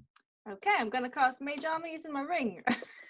And just to kind of refresh, because I've changed the rules on this recently, we will say you have your speed to use across both of your turns. Yep. Okay. Oh, excuse me. Just use as you see fit across both your turns. Okay, so I now have 17 AC. 17 AC. That's Yeah. really good. I gotta bump it up. I need Mage Armor. I'm like, Oh, you're using Mage Armor right now? Amity, Yeah, give yeah. me mage armor. I can't. You already have armor. So I'm using my ring to cast Mage Armor, Okay. and then I'm going to. So that's fine. You don't have to roll then because it's already been cast into the ring. Yeah. So it's no wild magic. So throw it. Mage Armor goes off. You see the skeleton sham towards you as you dodge out the way. Like shit, I need this. You throw up the Mage Armor. I'm gonna take a step back, so I'll get 3 opportunity attacks. Oh, that's a risky play. All right. I'm ready. I'm feeling lucky. Okay, so you back up. 3 opportunity attacks incoming. Another 7, a 10, and a 16. So all miss. It pays These off. skeletons, they're not that. You guys have faced some really scary shit by this point. These skeletons are nothing to you. Yeah. You see the 3 of them kind of gathering around you. You quickly work out your best escape route. You like weave your way in through the kind of sluggish swings of the longswords. You back up the distance necessary. Is that turn done then? That's that turn, and then I'm just gonna cast Okay. Firebolt at the one closest to Lulu. Actually, this one here. Okay. Firebolt at one close to Lulu. Roll your attack. We rolling. High Roll. rolls. Yeah, that hits. Ooh. 12 plus 1, 13. 13 is exactly how many hit points they have. He's iced. Nice. Get out Yeah, of he here. is immediately iced. Fuck out of here. So you back up, you channel that firebolt, that kind of that pinkish fire that you're able to channel forth. You let loose a bolt of it that whizzes by Lulu, crashes into the skeleton, and as the flame licks up its form, the necromantic energy holding it together just evaporates and it collapses to the ground, a pile of bones. Sick as shit. Is that your turn then? Yeah, that's me done. Take it away, Cromash. Okay. Cromash, Jelly, you can hear Cromash go, here we go. This is great accent already. Yes. Let's fucking now. Love him. Yeah, I think so. So Cromash will rush himself up here alongside Lulu and take a swing up with his great axe. Yeah, that'll hit. Busted. Oh, just short Cromash. So Cromash rushes up and takes a swing with the great axe, colliding with the ribcage of the skeleton, sending bones scattering. And as the skeleton steps back a bit, it kind of fumbles for a moment, then recomposes itself and lurches forward. It is rough and it won't take much to knock the last bit of life out of it, but it's still standing. Take it away. Yeah, it is then the Minotaur's turn, so I'll make a roll. They are clueless to this happening. Think Jellie, you're up. I was gonna charge, but I'm not. I'm just gonna lightly stroll on up there. If I may get casual right wander. there. Yeah. And I'm gonna do Is it a word of radiance by any chance? did you know? I'm gonna word of radiance, a con save. Con save. What's the con of a skeleton? Not bad actually. Oh god, that's a 19 and a 15. 15's my spell save. So they both Like a 16. bitch. I'm having a brain fart here. If they get a 15 and the DC is 15, yeah, they're Well, fine. Yeah, they're fine. They They're fine. both save, don't they? They are fine at that, yeah. Yeah. We've played so much this campaign, Yeah, some of my no, brain's you're freezing right, right now. you're They're fine. They're fine. Yeah, so you rush up Those- there and you try to channel forth. Sorry? I just said those bastards. That was it. Yeah, so you rush up there and you try to channel forth some of that divine energy, but you kind of falter in the moment. Like you aren't sure which deity to reach out to as you get up there, and as such, you're not able to actually channel forth the energy necessary. Make up your damn mind, girl. It's then your turn again, though, Jelly. I'm doing it again. I'm frustrated that I couldn't Okay. pick, and I pick Onatu. Okay, so you Or compose do yourself and go again. we'll find out. 14 and a 7. So this Onatu's time it works lucky. out a lot better. Thank you. Onatu's got your back here. So if you want to roll the damage on that, 2d6 radiant damage to both of them. Oh, Some two sides of a coin. yeah. Some pogs and some logs. Pogs and logs. So you call it to Onatu, and this time the radiant energy comes surging through you and blasts out in a kind of zone around you. The one that Cromash had smashed the ribcage of, the radiant energy passes over it, and then it crumples to the ground, a pile of bones. The radiant energy knocking out the necromantic energy holding it together. The other skeleton was thus far unharmed. The energy passes over it, and it kind of shambles back, vibrating as the force within it struggles to keep it together and then lurches forward again. But it is very clearly shaken by experience. It is bloodied. Is that your turn, Jelly? Yes. It is Lulu's turn. She will Next, you'll fly back a wee bit and take the dodge action. Now, putting all three of you within her radius. Skeleton turn. It's just going to take a swing at you, Jelly. Hit me with your best shot. Your skeletons aren't very exciting. Oh, this might actually hit. 23 to hit. Yeah, the bitch does. Oh. So you will be taking. You'll be taking a big 4 piercing damage. Shit, it doesn't even touch the temporary hit points. That's true, actually, yeah. Yeah, That's far too so many, though. you see the ease at which Chromash and Amity are dealing with these. You saw one go down to your Feeling cocky. Word of Radiance. You get a wee bit overconfident, and the skeleton kind of lurches forward at a speed you weren't expecting, and it kind of slashes a wee bit at your side with the long sword it has in its hand. Not good. And with that is then Amity's turn. You've just witnessed Jelly get shanked a wee bit there. Yeah, I'm not happy. I'm gonna go over here. Okay, you move around. Because I'm trying to block for the door, but I'm gonna cast a firebolt at it because I'm pissed. It's actually my best friend.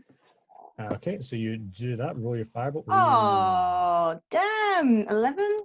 Now, so as you make your way around, you're like keeping an eye on the door, and you let loose a firebolt. But because your eyes were diverted for a moment, you kind of misjudge it as you're moving, and the firebolt goes wide. We go again. Next your turn. turn again. Another firebolt. 13 is the AC. Really good. Oh, there we go. 12. Instant. Yep, that toasts it. Get toasted. Get roasted. And so you let loose a firebolt, and then you're like, shit, and you readjust for the second on, and catch like the side of the skull as the fire then spreads throughout the form, and bones collapse inert. Hell yeah. Thank fuck. I'll make another roll here. Yeah, okay. Yeah. So things kind of fall silent there as you've dealt with the skeletons. Okay. I'll make a beeline for this door and check for traps. Okay. Make an investigation check. You checking? Okay. There are many traps. There's so many traps here. Can't count them all. No, it's there are like there's a set of double doors, wooden double doors here. There's no sign of traps. They don't appear to be locked either. Okay. Still, I'm going to cast Mage Hand and use Mage Hand to open the doors. Taking a step back as I do. Did you hear that, Gavin? What's that? You hear someone just like shouting outside? It reminds me of that Lemmy. Oh yeah, actually, I do hear someone yelling. Like, the trunk's like walking by his flat. Oh yeah. No, I don't see it. See them, but no, now that you mention it, I do hear it. Yeah, so you guys, I'll clear this turn order. You use your mage hand to open one of the doors, and it opens outwards. And as you do so,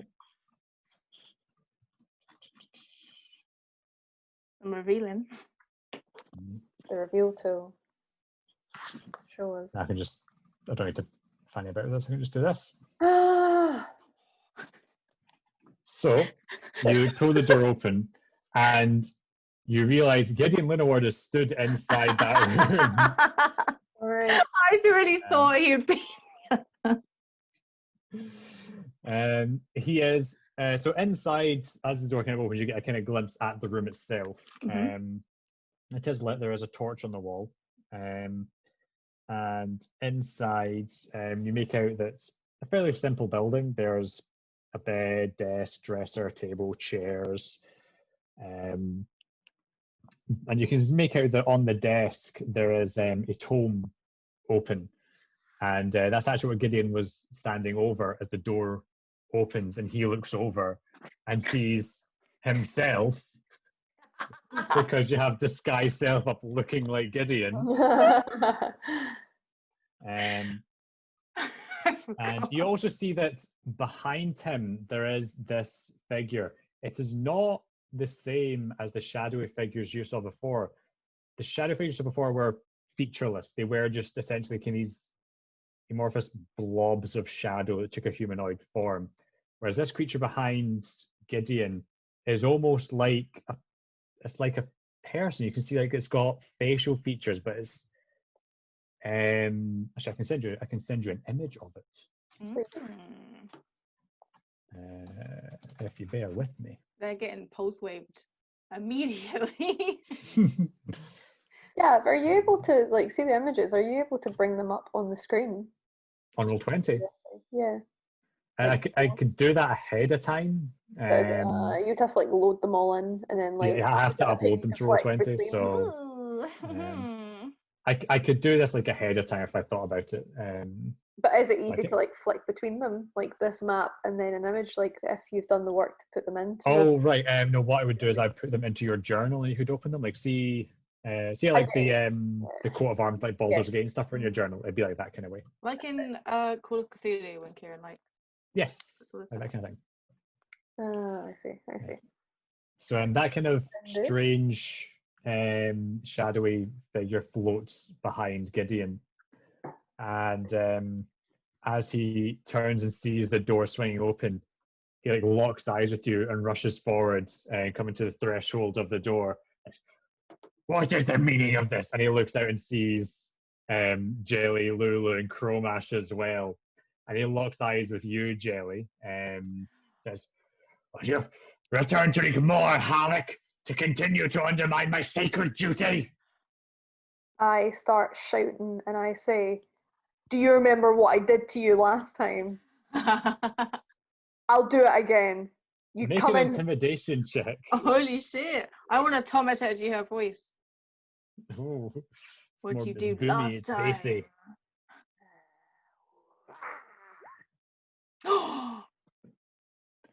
There is a kind of change in his expression as he kind of backs up within the quarters a wee bit. Mm-hmm. And he pauses there for a moment and goes, "Guards!" I pulse wave him.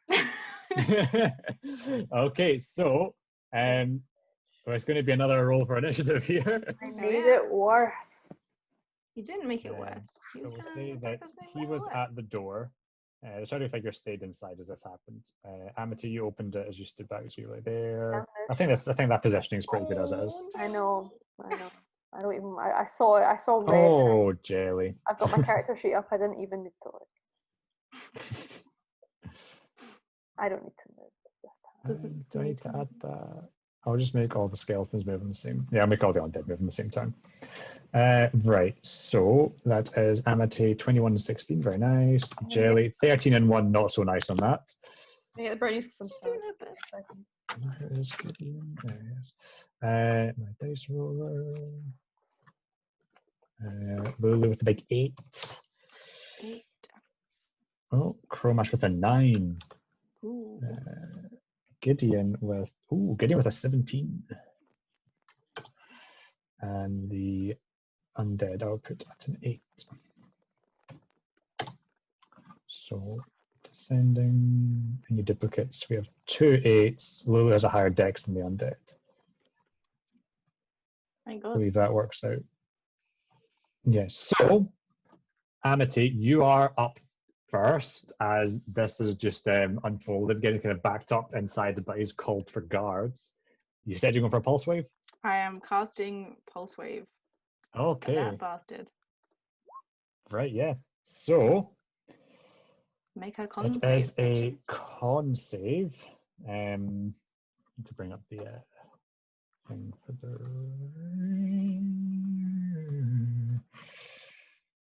Did they get any sort of? Nah. Okay, so Gideon and the Wraith have to make con saves. Gideon's con save is a 20. Can I? Wraith's con save is an 11. Okay, well, he Do you takes wanna half use- damage. No, because Okay. he would have to roll a 4 and then he would still make it. Oh, bend luck, yeah. Yeah. Okay, so Wraith's taking full damage, Gideon's taking half damage. The Wraith has also pushed back. Mm-hmm.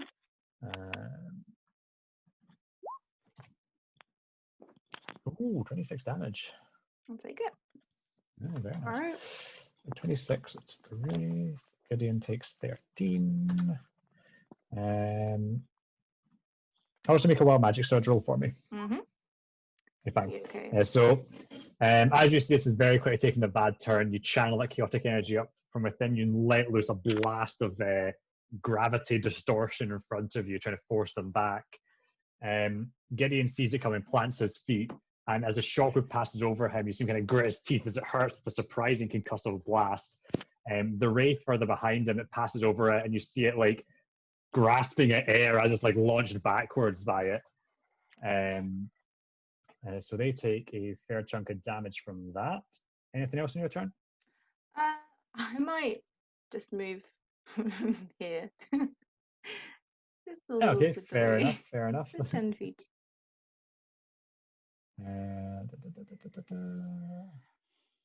Yeah.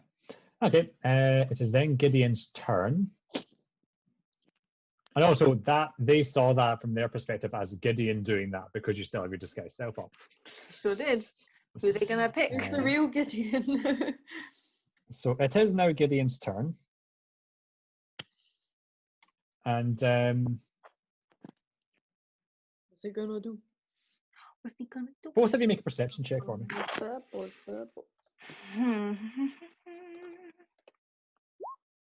My eyes are open. Your eyes are open. So Amity, you notice that as you hit him with the pulse wave, it caused some kind of like rupturing of his flesh in places. And as you back up, you notice that the wounds kind of immediately begin to stitch themselves back up and regenerate some of his HP. They don't heal up fully, but there is regeneration happening there. So on his turn, he will probably keep himself in the doorway. Actually, yeah, what he will do is he will position himself to give himself half cover behind the door. And what he will do is he'll poke his head out and give Jellie a withering gaze with those big, unblinking, creepy eyes of his. Make a con save, Jellie. Don't look at me. Wait. Is it about to go down? Oh, no, Mish Cunning will never work. Oh no, it'll be handy one day. Oh no, Jellie, okay. This might hurt a lot. No, fuck off! No, it want won't, it to Gavin. No, it won't. Fuck off. So, I won't deal with this. Won't accept. Jellie, you see Gideon kind of position himself behind the door, half cover himself, and he pokes his head out and gives you this horrible gaze, and you feel it penetrate deep into your very soul. And from your eyes, as you're locked with his, this blast of necrotic energy surges through your body, like what happened to Amity when she had the tug of war with the broom and Gideon. You take 31 necrotic damage from his withering gaze. Right. Calculator. That'll knock off those temporary hit points you had up. 31. 31 necrotic damage you take there from Gideon, yeah. I will say that was definitely towards the upper end of the damage that can do. It brings me no comfort, Gavin. And Gideon is there using the door as half cover. So it is then Amity's turn. Amity is going to cast Polymorph. And she is going to take the form of a mammoth. Oh, you're using it on yourself? Yourself! On me! Okay, right. Do you have the mammoth stat block there? Actually, I do. 5e mammoth. Right, here we go. 24 strength. Okay, yeah. 126 hit points. Rush him with Huge your beast. fucking Hold on a second. boot. Huge.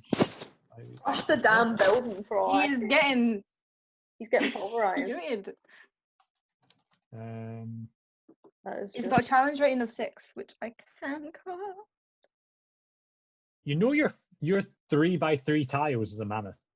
You're gonna crush me, man! Oh shit, I'll step to the side a little bit. Give me a second as I make a mammoth token. Just be a big Lulu. Yeah, just be Big Lulu. Oh yeah, that's true. Hold on, I'll just it can be Big Lulu here. Big Lulu. Lulu. Can you change your color palette to look like Lulu? Yeah, There is a way to do that, isn't there? can I be big Lulu? edit. Kevin, for RP effect, can she just be big Lulu? There we are, big Lulu. Can she be a big golden mammoth? I will move Amity here, and I'll And put Lulu's like, that- Mama! So you polymorph yourself into a mammoth. Mammoth And- does have intelligence 3. Yes, but that's fine. It's intelligent enough to know that Gideon is a bad man, probably. Yeah. Bad man, I remind her. Bad. I'm Okay. good. Your action goodness. is to polymorph yourself into a mammoth. This is just Mm-hmm. Okay. Yeah. incredible displays. What would you like to do? Can I do a trampling charge? Your action is to Or polymorph. would I is have it to? not? Would I have to wait? I think. Well, send polymorph to the chat just so I can double check this. I think you'll have to wait until your next turn to actually do any mammoth abilities. But, My mammoth abilities. well, that's a lot of It's text. a big one. I was like, okay. That's the duration until target drops 0 hit points or dies. The new form can be any beast whose charge rating is equal to or less than the target. So it's a concentration spell. So every time you take damage, you have to roll concentration to maintain the polymorph. Yep. The target is Can you fit in the Changes the building to 100%, charge him? To trample him? I can't. You're too big to get through that doorway. Hey, well, It's double doors, but you're a mammoth. new plan. Target assumes a hit points. So once I've read this once, we're probably fine going forward. This is the first time you're using it in combat. Yeah, don't me, worry it's about fine. it. I need to learn what I'm gonna do now. Always get fuck. excess damage. Someone eating out of that room. I'm trying to see if I've got anything. Okay. As you do that, though, Amity, do make a wild magic surge roll. This would be incredible. Right now. Oh, Oh, you're I'm fine. You're fine. too big to You lose are like- control. You're like, right, you're in the moment here. You've been waiting for a moment to try this new spell. You get it just right as you execute it. You channel the chaos within you and to transform yourself into this big golden mammoth. Hell the fuck yeah. So, you're there. You still have your movement, though, I believe. Yeah, You still have your mammoth can I movement. move so I'm like here? So I'm like protecting everyone. Like there? uh Or like blocking the door? yeah, if I move here, am I gonna block everyone's attacks? Because you can You can cast attack. You can through- attack through allies. So you still have this half cover from the door, and now you're in front of him. So you're blocking like Chromash can't really get into melee with him now. Oh but, shit, okay, I'll move one square back. Like here or here. There. This one. Okay. Yeah. So that is your turn. Jellie, you've just witnessed Amity transform herself into a great golden mammoth. every day she just surprises me. Every day. So I'm gonna move up here just for just now. I can't move my because I am on the thing. I want to move there just now. Okay, so you rush up next to Gideon. And then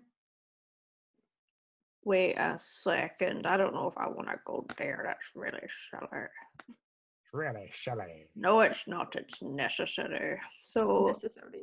I'm gonna cast Bane. Yay! Okay. Yes, we love to see it. We love to see Bane. I love to see. Hold on, I'm just going to put a dot up on you, Amity, to remind myself that you have a concentration spell up. Mhm. It's also a concentration spell dot on Jellie as well, just so don't forget.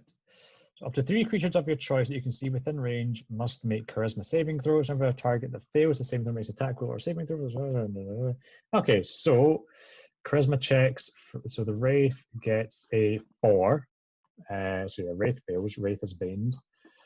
Put an orange dot on it. And Gideon, his charisma is that 12 for Gideon. Oh, what the fuck? Yeah, I knew Both baned. get dusted. Both Sorry to say. baned. I'm Yeah. sorry. Okay, so you rush forward, you channel Onatu. Oh, yeah.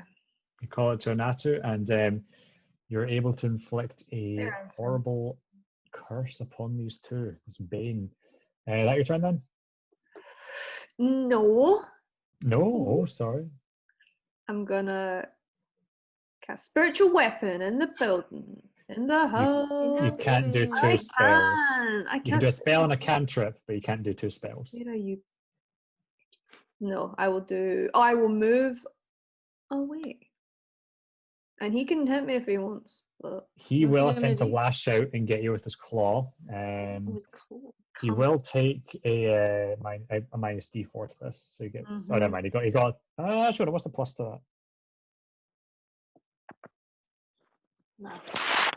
Nah, no matter what gets in the bin, you'll miss. It's no bother. No. And so he lashes forward, but he's a bit slowed by this divine intervention that you've called upon, and he lashes out over your head as you duck out the way and back up.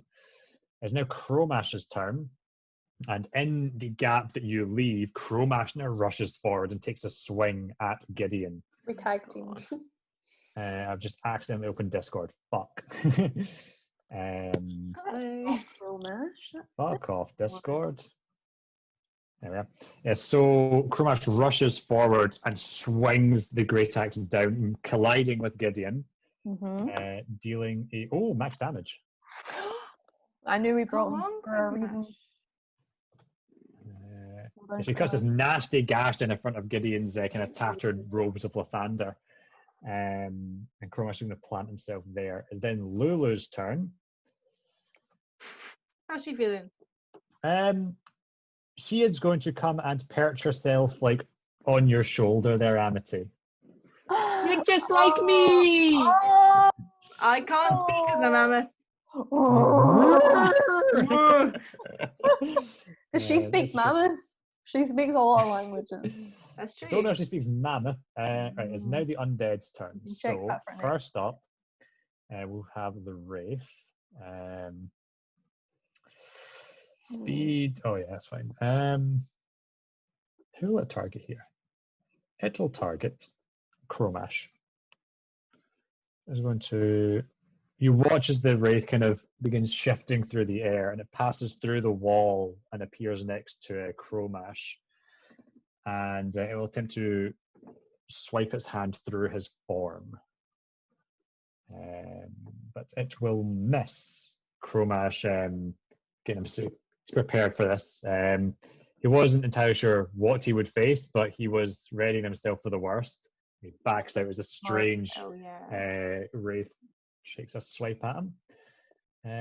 Then we have our friends the Minotaurs up the back. Hi, chilling. They didn't hear Gideon. 8. Dash. 1, 2, 3, 4, 5, 6, 7, 8. And the other one, 1, 2, 3, 4, 5, 6, 7, 8. 1, 2, 3, 4, 5, 6, and 8. So the Minotaurs are rushing down.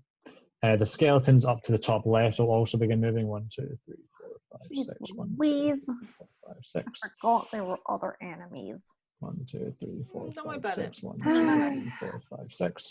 You are a mammoth, that is correct. Yeah, so that is the undead turn. Jellie, you're up. Right. I'm gonna show you moves you ain't ever seen before. Now, based on my very deep understanding of dispel magic, I got a theory that whatever he's got on him, maybe not the undead thing, maybe I'm not strong enough for that, but if he's healing himself, right? Can I just fucking cast dispel magic on this guy? I'm a mammoth, but dispel magic, from Amity's understanding, is that it's more about items. Choose any creature, Oh, really? object, or magical Can you effect. send it to the chat? Yeah, magical effect, because if it's something that's just like because he's undead, he can do that, Then it wouldn't work. Get rid of it. Okay. And I wouldn't want you to waste a third level. You'd be I think you'd actually be at risk of dispelling the bane on him, because it's about like magical effects on him, like things like how he's currently got bane on him, or if he had like a bless on him or something like that, it'd be like a magical effect you could dispel. Yeah. Thank you for That's right. What would you like to do instead? Involved with my stupidity there, thank you. I will instead then. I'll cast Guiding Bolt. On Gideon. Gideon. Although some tells me that Spectre's the real puppet master here, but Gideon's pissed me off, so I'm gonna do on Gideon. Give me a sec, I'll send it. I'm gonna do it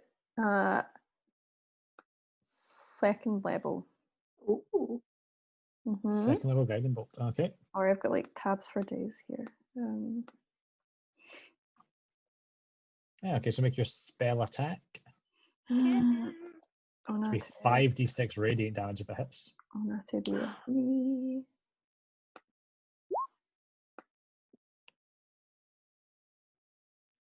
That's what you needed. Hey! Because his AC is 11 plus 2 from half cover from the door. So Would Bane have helped me there? I think it's just no. saves, isn't Bane it? is when he makes a roll, basically. Yeah. 5d6? Yes. 5d6 radiant damage, yeah. Let's go, boys. Damn. 17. Something. We go. I have to do some maths, yeah. Yep. So, as Gideon's trying his best, like hide himself behind the door from Chromash's onslaught here, you find an opening, you let loose this bolt of radiant energy, and it slams into Gideon, and it burns with a very intense ferocity. Oh. He has vulnerability to radiant damage. Oh, shit! This is. Oh shit! Got big And guns. the radiant flames spread up him, dealing 34 damage in total because he has vulnerability. Oh, And as well as that, my god. his regeneration seems to be faltering. Oh, okay. About to go. He is now glistening with the guiding bolt. Next person to Oh, attack fuck. gets advantage. That Aye. Amity, you're up in mammoth form. Can I trample charge Gideon? Or should I just go for the wraith? Hold on. You have to move 20 feet straight forward towards a creature to do a trampling Okay, charge. well I can move back. I can take a running start. Yeah, you could. Yeah, you've got enough room to back up 20 and move forward 20. You would be facing opportunity attack from Gideon as you backed up. Yeah, go for it. Hit me. Okay, so you back up 20 feet. 1, 2, 3, 4. And Gideon lashes out at you with a claw as you move. 18 minus a d4 from Bane. That's still going to hit me. My AC is only 13 in mammoth form. Okay, yep, this hits then. And you will take... My mammoth will take. Oh, fuck. You will take 7 slashing damage as his claw comes out. Okay, I've done the maths. 7 damage to your mammoth form, and make a concentration check, so a con save. Oh, fuck me! No! So as you back up, Gideon reaches out and claws at you. And this is the first time you've experimented with polymorph in this way. And you're not used to kind of like taking the blows in this form, sadly. And as you back up, your form reverts. Oh, that sucks, dude. It really sucks. Okay. So you still have your action. That's fine. So can I firebolt him? You can firebolt him, yeah. He has a +2 to his AC because he's hiding behind the door, but it's still easy to hit. He's got low AC. Oh yeah, 22 will do it. Okay. He's angry. Oh, fuck me. 7. 7, yeah. 7. No. So, Is it radiant fire?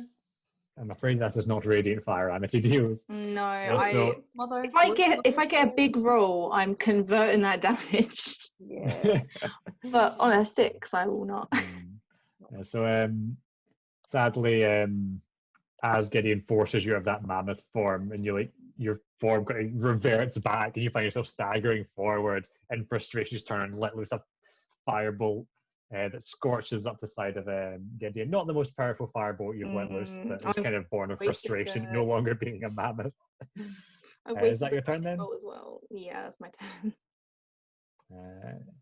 Oh yeah, sorry. Thank you for reminding me that I did use up Guiding Bolt. I'm sorry, Jellie. It is now Gideon's turn. This bitch going down. He will use his Withering Gaze on Chromash, because Chromash is right in his face. No, Willie. Now he's going to hit Jelly with it again, because Jelly's the one that's the biggest threat here, dealing radiant damage. Chromash is right in his face, but Jelly's the one that's hitting him hard and stopping him from regenerating. So, oh, sorry? He uses every turn. This is bad news if he can. Yeah, he can just use Withering Gaze every turn. Oh shit! Fucking kill. Hold on, wait. He's taking... Really bad news. That's not good. He's not bloodied yet either. I know. Really bad news. Yeah, so make a con save, Jelly. Oh, please, Ona. Come on. Okay.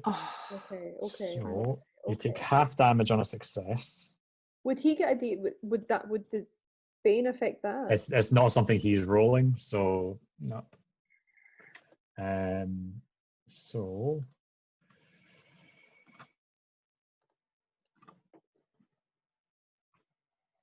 half that down to 13 necrotic damage you take. Something damage? Oh shit.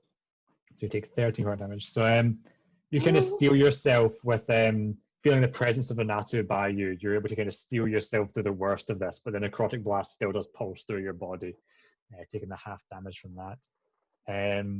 Gideon's not going to risk backing up and letting Chromash wail on him, so he's going to stay where he is. Maybe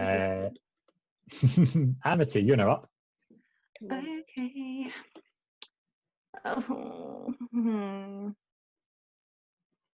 What's it going to be, Amity? Give me a second. Sadly, no longer Mammoth Amity. I'm just very sad about that. The dream died very quickly on that one. It really did. It was up for one turn. It was like a really weak slash as always. It was like 7 damage or something he dealt. Yeah, what a fucking bitch. If I cast Pulse Wave again, is it gonna get Chromash? It'll get Chromash. Oh, okay. I don't want it to get Chromash. Then can I cast Shatter in a way that doesn't get Chromash? Is Shatter a cube or a radius? It's a radius. Then you could get the two of them without Chromash. By making sure that at like the edge of the radius, you could get them without getting Chromash. Then I will do that. I will cast Shatter. They make a con save. A point of your choice then range. Yeah, so they both make con saves. So Gideon's con save comes out at 16. That's my DC. 2 sorcery points, Ben Luck. Oh, okay. So does he take a D4 penalty to that? Yeah, oh wait, hold on. No, wait, no, hold on. His Bane. Oh shit! Oh yeah. You did not need to use Ben Luck. The Bane brings it down to maths 13. Oh, 13. Jelly. And then the Wraith, which is also baned. I've been appreciating Bane enough. Bane goes up to. I'm appreciating. Even before Bane kicks in, the Wraith is a 15, so that is they're both taking full shatter damage. They're taking full shatteries. So 3d8 thunder damage here, 12. Okay. Also make a wild magic surge roll for me. Yeah. You're fine. Nice touch luck. Thunder. Is this thing just the thunder? Ooh. Maths again. And what's this thing? So still okay. Yeah. So you kind of aim the shatter as best you can. You reckon it's somewhere kind of behind the chapel, just about to get a range right. You let loose this kind of loud ringing noise that echoes throughout the area. And as the shockwave passes over Gideon and the Wraith, they both take the thunder damage. Although the Wraith weathers it a bit better than Gideon does. The Wraith has resistance to thunder damage. Wow, we were.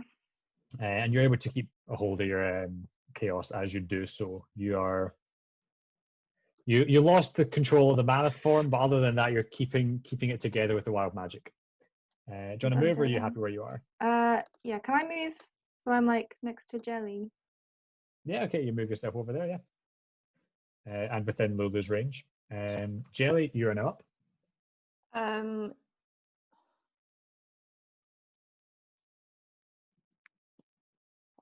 Cromash is not in a good spot for me to. I can't stand in his spot. Oh well. I'm gonna. Fuck it. I'm gonna Guiding Bolt again. Guiding Bolt, Gideon? Big boy. And I'm gonna do it. I'm just gonna do it at. Or, oh, I could get wacky with it. I'm gonna cast it. I'm gonna cast it at 3rd level. Fuck it. Oh shit, Now that I've okay, seen- third, Oh yeah. Now that I've third seen- level Guiding Bolt coming That is in. powerful AF. Yep. Oh Do wait. it. Right, and it's a ranged spell attack, right? Yep, I'm going to eat it. Right. range spell attack at Oh, 3rd level. So if this hits, it'll do 66. It'll do 66 radiant damage, and Gideon's vulnerable to radiant. So This is such a good play, Sarah. you Holy fuck. need a 13 or higher here because he still has half cover from the. Oh no, hold on. He does not have half cover. Oh fuck. Okay, yeah, that is. Don't even worry about it. I'm just going to say that Shatter destroys like things. So the Shatter will have like as that kind of concussive blast moves through his quarters there, it will have kind of shattered the wood of the door and kind of sent it splintering. He no longer has half cover from the door. Not that it would have mattered because that is a damn good attack roll. Oh, You're 66. Right. 66. Torm and Donatu, be with me today. This is okay. 20. So that is. That's not as OP as it could have been. So good. So good. It's decent. It's a decent.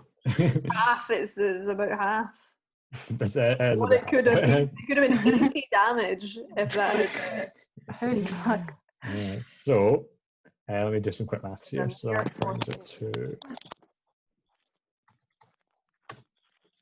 Then just die. Fuck. Die.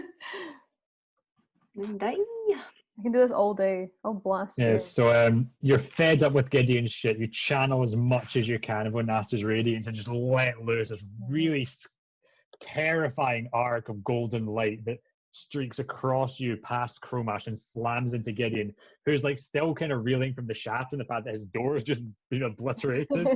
And as he's kind of like staggering back, this guiding bolt slams into him, lighting him up.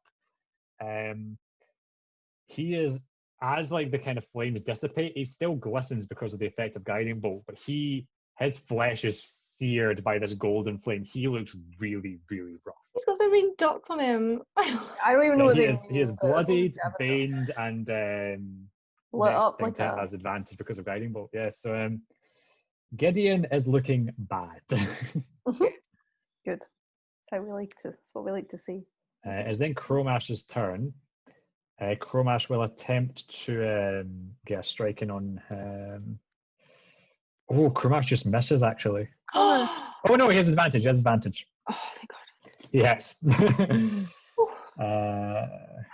we are. So the guiding bolt is used up by Cromash, which was good because it actually did result in a hit for him. And that puts Gideon up to that. Yeah, so seeing Gideon really fucked up and staggering back, trying to like to muster up the strength to continue on, Cromash steps forward and tries to just cleave Gideon in half, slashing across Gideon's midsection.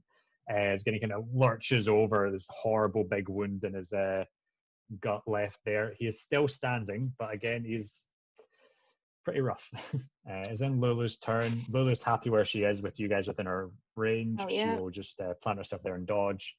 Then the undead's turn. 1, 2, 3, 4, 5, 6, 7, 8. Dash 1, 2, 3, 4, 5, 6, 7, 8.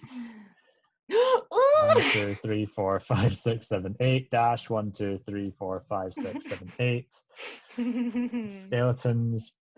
1, 2, 3, 4, 5, 6. We've got to finish Dash Gideon 1, up 2, before our 3, next 4, 5, 6.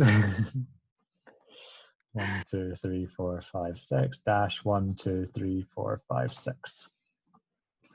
So the undead are closing in. And it is then Jellie's turn.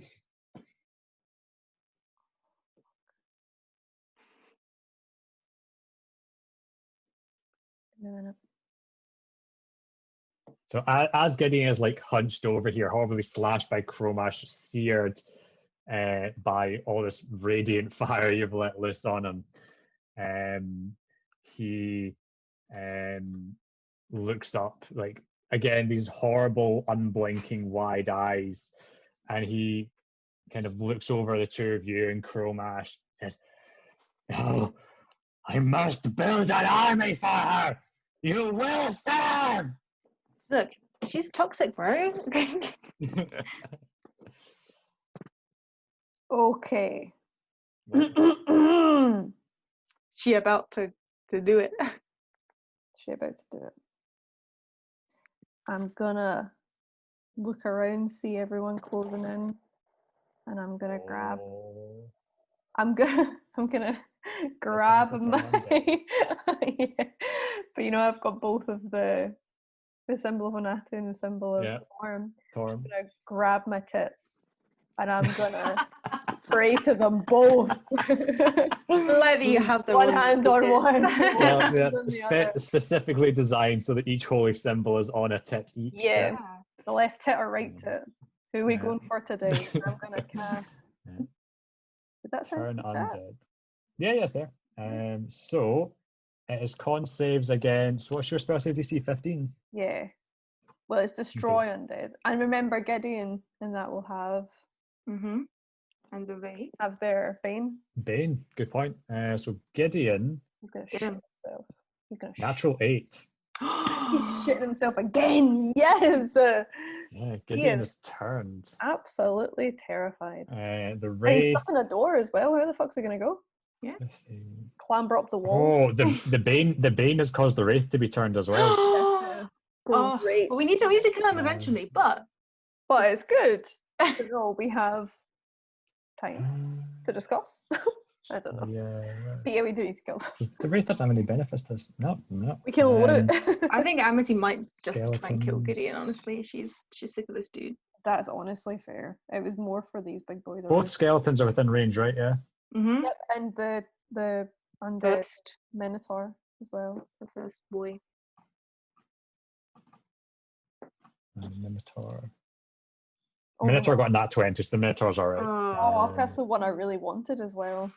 Damn it. So you look around as the undead close in around you. The wraith and the oh shit! During the undead turn, I forgot to do the wraith's attack. We'll retcon. Go on, do it now. I'll do it just now quickly. Natural one, it misses anyway. That's fine. Oh, well. Not didn't even Get need out to of bother. here. Yeah. So as you clutch your tits, Jelly, your two holy symbols on your chest. Yep. The holiest. you let out a desperate positions. prayer. A great radiant energy fills the air, Great. and a shockwave of golden light emanates from you, passing over the two skeletons rushing over, and they are, like you've done before, the radiant energy passes over them, and those skeletons are immediately turned to dust and scattered to the wind. The skeletons are only the Minotaur, as it rushes around the corner, it passes over it unfazed. It is focused on its duty here. You watch as it passes over Gideon, and he was just so filled with fury there, but as he looks up, suddenly his expression shifts to horror and fear as he begins to back up from you into the quarters. The wraith as well begins to back up, kind of swimming backwards through the air almost. So the only thing that resisted was the Minotaur. That's the one I wanted, though. The rest of them were, oh, well, what can you do? Can't win them all. Okay.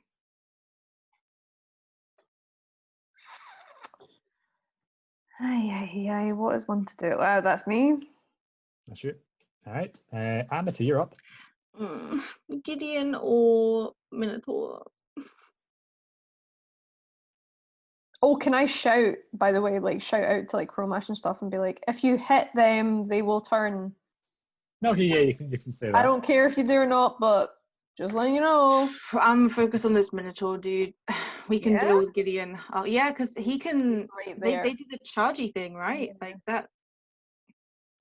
That ain't good. You've the seen these biggest- things before. He's the biggest threat right now, I think. Yeah, it sure is. So I am going to cast.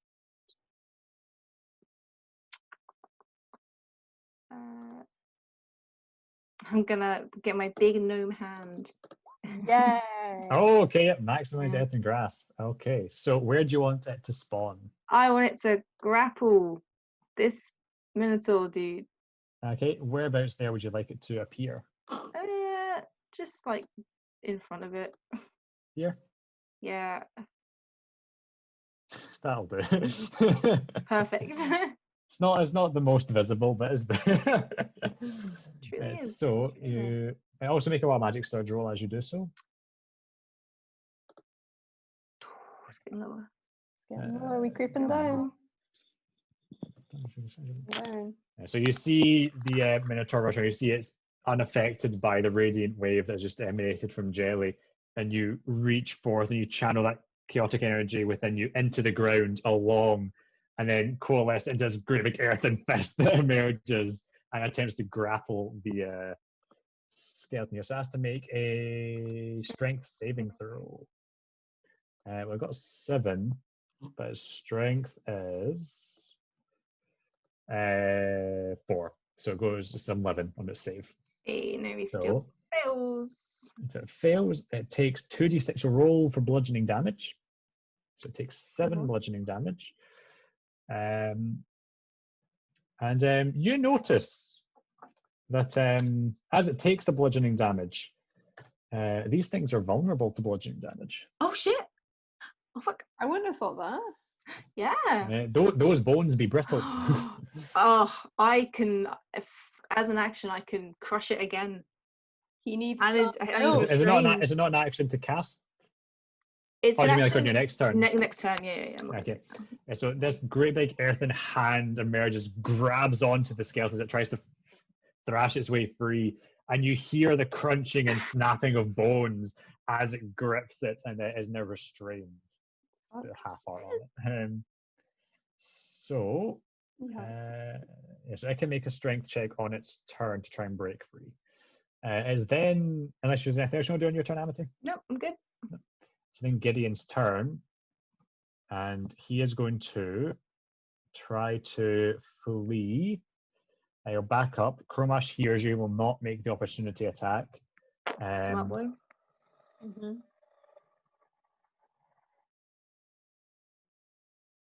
He's kind of boxed in there though, so he's going to just flee into his own quarters and cower in the corner. He's gonna climb up the walls. He's not even Yeah, it's gonna start scrambling. Yeah, that's Gideon's turn. Amity, so you've just let loose that earthen hand to crush the Minotaur, and you see that Gideon recoils into his quarters, backing up, hiding behind a dresser there. Nerd. I am going to crush the Minotaur in my hand, so he has to make another strength saving throw. Okay. Yes, I can throw.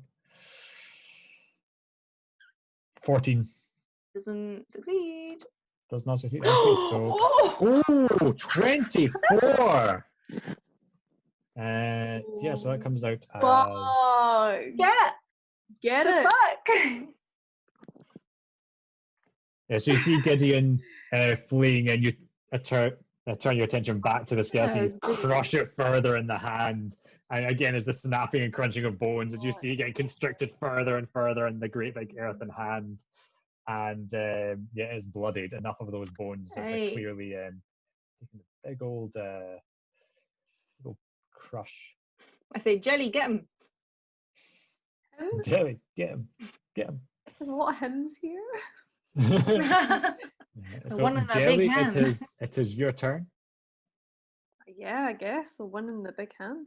I will. What will I do? Well, I'm not gonna toll it, and I'm not gonna. I'm just gonna go over and Word of Radiance. Bold. love The it. Minotaur. Yeah, man.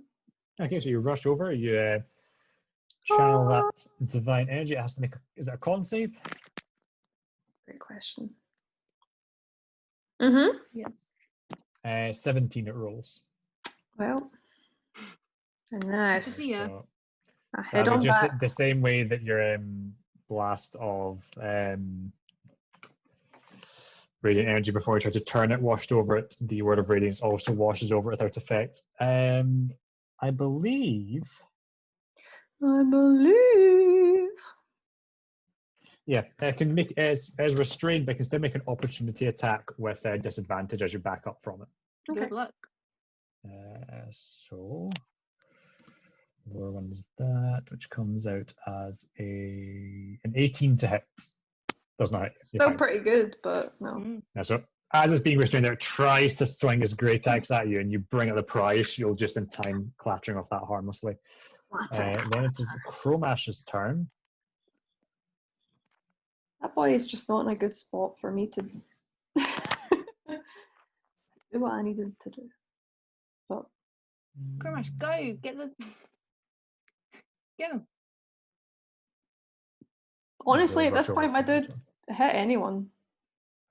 Rushes over to the Minotaur, makes an Yeah. attack. There's another Hits. Minotaur coming around the Or- corner, There is. by the way. It's all right. That will just finish crushing, It'll grab the other one. and then I'll grab it again. So it's like restrained and being crushed, then Chromash rushes over and takes another swing at it, hacking away at it. More Yeah. fragments of bone go Does he scattering. have advantage? I literally just checked this. Restrained. Restrained. Attack rolls against a creature have advantage, so you're right, he may have gotten a crit. He did not, but thank you for pointing that Yeah. out. That's a good point. Lulu's turn. She'll stay where she is. Dodge action. Now is the Minotaur's turn. The Minotaur will attempt to break free with a strength save, which comes out Weak bitch. only 12. So No. I believe it's still restrained, yeah. He's still wiggling So about. you see it attempting to wriggle free, but the big gnomish earthen hand that you summoned is still pinning it tight there. It'll get you. The other one, however, will move around. 1, 2, 3, 4.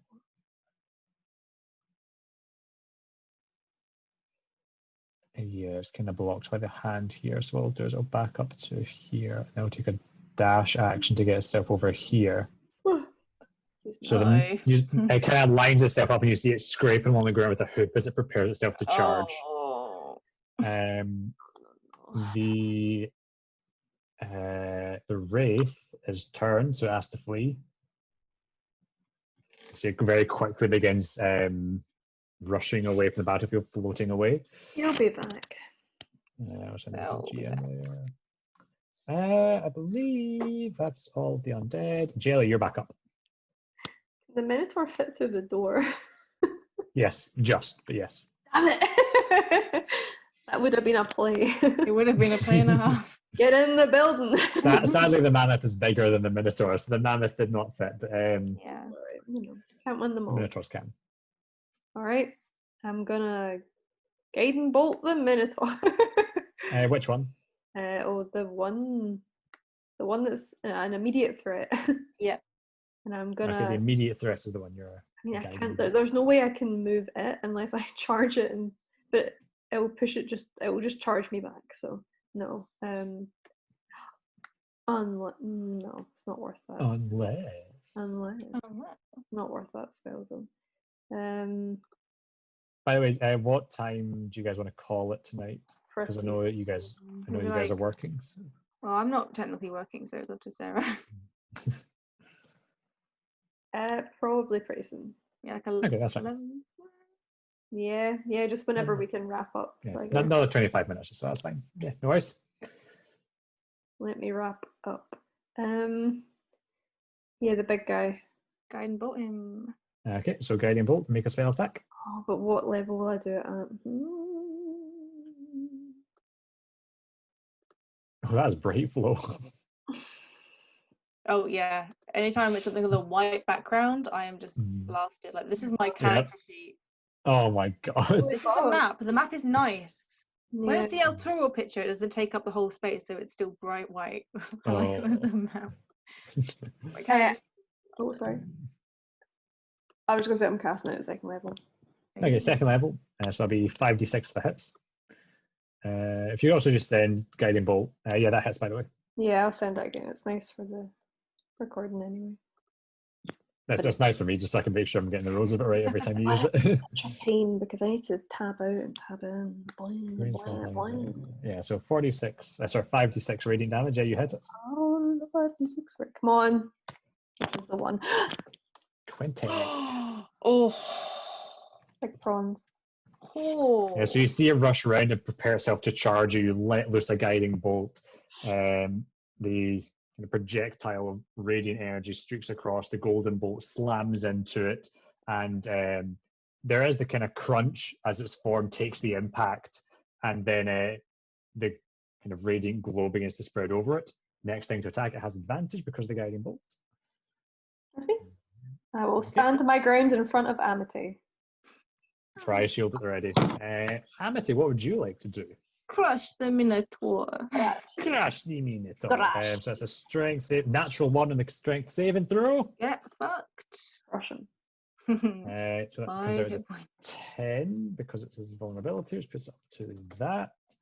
Yeah, so once again, you just stand there commanding the Earthen Hand to get tighter and tighter in the Minotaur as more little bone fragments and dust as it's being ground down begin to fall at the bottom of the hand there. The Minotaur is in a very rough spot. Is that your turn? Can I move here? Yeah, you move inside the house. Would it be an action to pick up that tome? Yes. Okay. Well, you can pocket it quickly just now if you want. I would like to just Okay. put it in my bag. Okay, actually you can quickly pick up the tome and throw it in the bag of holding. So you've grabbed that, that's fine. Thank you. It is then Gideon's turn. Amity, make a perception check. Perception. If he's healing, I'm going to be reeling. I'm going to be If disappointed. he's healing, I'm going to be healing. Yeah. So He's healing, isn't he? it has been a whole turn without him taking radiant damage. So he begins to regenerate again. I'm gonna be reeling. You watch as you see some of the like horrible burn wounds that were left by the Guiding Bolts are beginning to seal back up, his flesh regrowing. He's still bloodied, but you can see that he is reforming himself. Even as he's cowering there in the corner, the turn is still affecting him. He doesn't get to make a saving throw or anything. He is just turned for a minute, right? Just turned, nothing. Oh well, let me scroll. That's Maximilian's F. Until it takes damage. Yeah. Yep, 1 minute or until Amity, your turn again then. I guess I'm all my things are concentration, so I'm just gonna squeeze that Minotaur boy again. Okay. 8 plus 4, 12 on the saving throw. He's taking more damage. Take another 10. Another 10. Is that enough? It's just short of being enough. Oh, fuck's sake. So as it crushes him again, there is even like it looks as if any further and that minute will be crushed into 2 halves essentially. It's constricted it that much. God damn. Is it force damage that hand does? Sorry for interrupting. Bludgeoning. Bludgeoning, which is bludgeoning. It is then your turn, Jellie. Oh, I don't know about my boy in the building, so I'm gonna charge. I don't need to charge. What am I charging? Why would I charge? I'm just gonna walk on. You get damage bonus if you charge. Do you know? Was that part of the charger feat? Do I? I think I do. You're bang on. That's why you would charge. I'm gonna charge. Okay. Wait, I'll send charger. Hold on. Where are you going to position yourself though? Use your dash as a dash. Use a bonus action. Why would you raise a question like that, Gavin? What does that mean? Oh, you mean like bonus to these? I'll move these skeletons out of the way because they're not like blocking tiles. So I guess you could get like there if you wanted. I don't want to go there, man. Chronomash I thought is you were rushing. that guy. Oh, sorry, you're rushing this Minotaur. I'm rushing the big threat. Sorry, I misunderstood that. That's okay. Don't be silly, you're fine. So you rush forward and you have advantage because it's got the guiding bolt on it. And you got +5. +5 damage. Come on, Warhammer. Oh, Oh, yo. Okay, so crit. what's she rolling? Yeah, I don't roll know. your damage. Oh my god. How much damage is she rolling? She's got. This will roll the crit, so what is it, like 2d8 because it's a crit on your Warhammer. +5. 2d8 +5 plus. Okay, so it's 15. 20. 20, and because it's vulnerable, it takes 40 damage. Oh, Jellie! Once again, So- raising the bar for us all.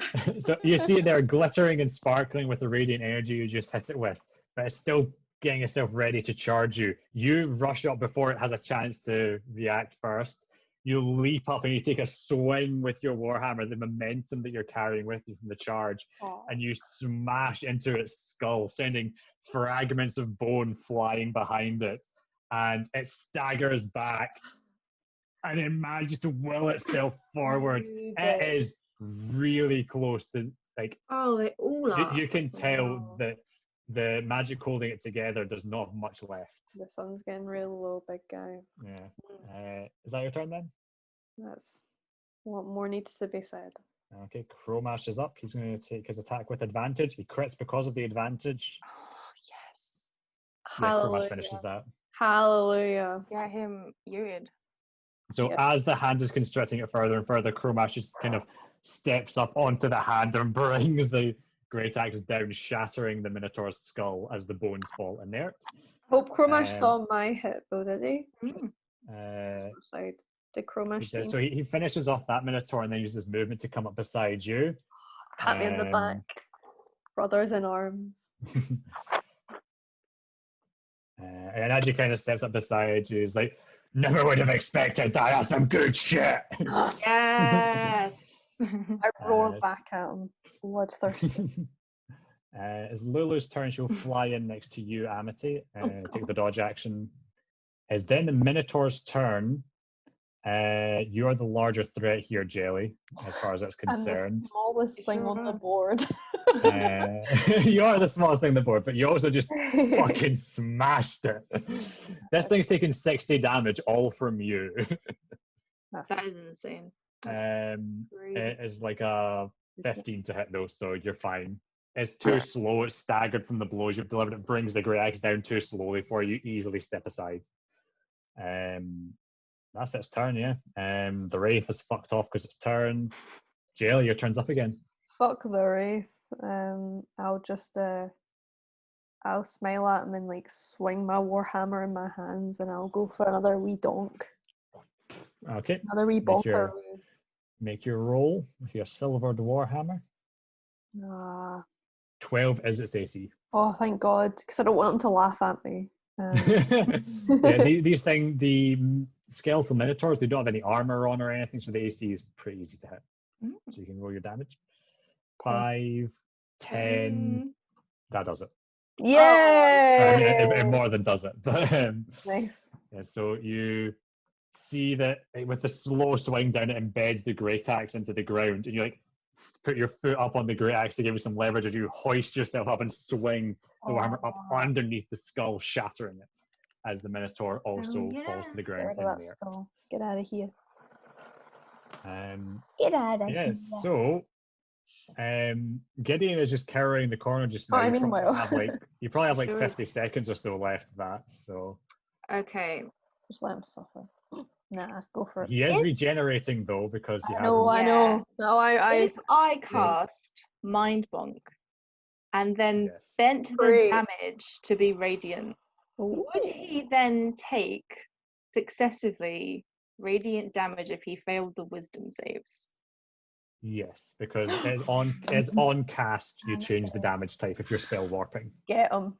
Then we cast in Mind Bonk Killing blow. Here comes the mind bonk. You should turn off conflicting. he's got- A bean. Disadvantage as well. You do to do a roll for spell warping to see if you can get the. I Because do.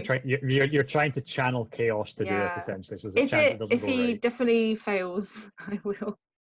We'll do that. Okay, so I can't remember off the top of my head what your roll for spell warping. It's. Oh, sorry. I thought we were doing the wisdom save. The wisdom save? We'll do the spell warping first just to see what kind of damage it comes Okay. out as. I'll put it in the chat. So You roll 1d6 to see if it succeeds or not. So 1d6. You're fine. oh, thank God. So you see him cowering in the corner there. You let loose a mind bomb, but you put a little bit of an interesting spin on it. You flavour. channel forth A little flavour. some of that chaotic magic within you. Something you've been practicing with, bending that magic in unusual ways. And you throw a little bit of a radiant into that mind bonk. I sure do. So we will see. He still has Bane on him, Yep, he's still Does. Bane. which means that comes out as a 14. Oh, he fails. Yeah! Get the He fuck. is He's gone. incapacitated. Just get him. Right. Now, can we just all collectively come in and just. Yeah, can we watch? Can we just like watch him take a damage? can we stroke in? I mean, Okay, actually, you can start swinging at him. Jelly and Kramer, start swinging at him as well. I just also make a wild magic surge roll, Amity. Yeah. I swing as I enter the room. Just swing blindly. Oh, yeah, fine. You've got this. You're got a perfect hold on that chaos A right lot now. of shit going on. Yeah. Yeah. So how much damage does that do actually? Oh, One. 1d12, which unholy should be doubled. numbers of damage, Gavin. There's a very good chance you might kill him. So Yeah. do you want to roll that 1d12 just now and just Ooh. like, If- not enough to kill. That is so disappointing. But But the dice There's more rolls to come. yeah. Oh, true. I mean your second turn, Amity. Oh no, the damage breaks the turn, but that happened at the end of his turn, so it's no longer turned because he's taken the radiant damage. But now he's incapacitated. Yeah. Yes. So your other turn here, Amity, would you like to do anything? Firebolt. Firebolt coming up. Hits. We re-rolling that one. Oh, yep, 7 and a 1, so you can re-roll the one with flames of Rounds up to a nice 11. Yep, okay. That's 5. No, it comes out at 10, does it not? Because do I have a plus one? The first one was a 7 and a 1. You re-rolled the 1 into a 2, so it became a 7 and a 2, which is a 9, plus your 1 from your staff. Oh, yeah, you're right. Yeah, Okay. forget me. Which is just short of killing him. Oh, for fuck's sake! Jelly, Let get the loose fuck in it. the firebolt there. And he's gone from like cowering in fear to like trying to shrug that mental force out of his mind. He's getting the Thalamra treatment. He is. That's exactly what happened to Thalamra. Jelly, you are up. Can I even get to this son of a bitch? You could probably, if you charged, you could. Or you could hit him with a ranged attack from the door. I'll charge him. I want to get right up in his damn Yeah. ugly face. Okay, so you charge him. Mhm. Make your Warhammer attack. Oh, that hits. Let's see the damage. Get him. Yeah. Yes. How do you want to do this? Oh, right. I haven't thought that far. Right. He is standing there, clearly like horribly. He's been slashed at. He's been burned with your radiant fire. He's now just standing there, desperately trying to force Amity's presence out of his mind, as she is searing his very mind with radiant energy right now from the spell warped mind bonk. How do you want to finish him? Oh, I walk in and I'm like covered in like blood somehow. I don't know. Actually, I'm not covered in blood because we fought undead. Never mind. In my head, you like cut yourself so you can Yeah, smear the blood like on you. splash, like smart on my face. I walk in, and I Well, I run in and I run up to him and I grab him. Oh, I want to say something cool. Fuck, I don't know. Oh, I don't know. The pressure is too much. Yes. This doesn't make much sense, but I'm going to say it anyway because fuck Lathander. I say, tell Lathander I said hi, and then I fucking whack him across Why do you hate Lathander so skull. much? I love it. Amity, you don't need to know. Oh shit. You Okay. tell that, and you Tell smack him across Lathander the I said face. hi. The skull audibly cracking and being crushed by the swing as Gideon collapses over, slumps to the ground, just got like caved in from the warhammer blow, and he lies there dead, not regenerating. Great news. Yeah. Can't wait to tell Teddy. Yeah, I can't wait to tell you he killed his uncle. Can anyone take a photo? Do you guys know what a photo is? I got this tome. Yeah. Amity's going to go back to the cathedral and Fucking disguise self as the fucked up Gideon. Oh shit, yeah. Oh, Amity. You are still in the You're still Gideon disguise Gideon. as well. Good thing I didn't attack you. Yeah, that's good. Lulu's beside me. Should we quickly take a little peek-see in the window of the if I can move that out. Of the like chapel. See what's going on in there. See if, yeah. So Yeah. as you guys are discussing this, Chromash walks in, Greg slung over his shoulder, and sees Gideon like dead on the ground. Gives you both a nod. Good job. Yeah. Oh, actually, can I search Gideon's body? I was gonna say, you wanna come over? Yeah, sure, you can indeed. Take a little look see. What's he got? Make a investigation check. Jellie, you have a look? Yep, can I have a look? You can both look through his body, I guess. Make an investigation check, Jelly. What do we find? Can I have guidance? You can have guidance. Because bitch gonna need it. Got a nice a hot 6. 6. So, What do I You wanna go? You wanna have a wee fucking Gosh. Lulu, you want to check out this dude's body? check it out corpse. fuck's sake.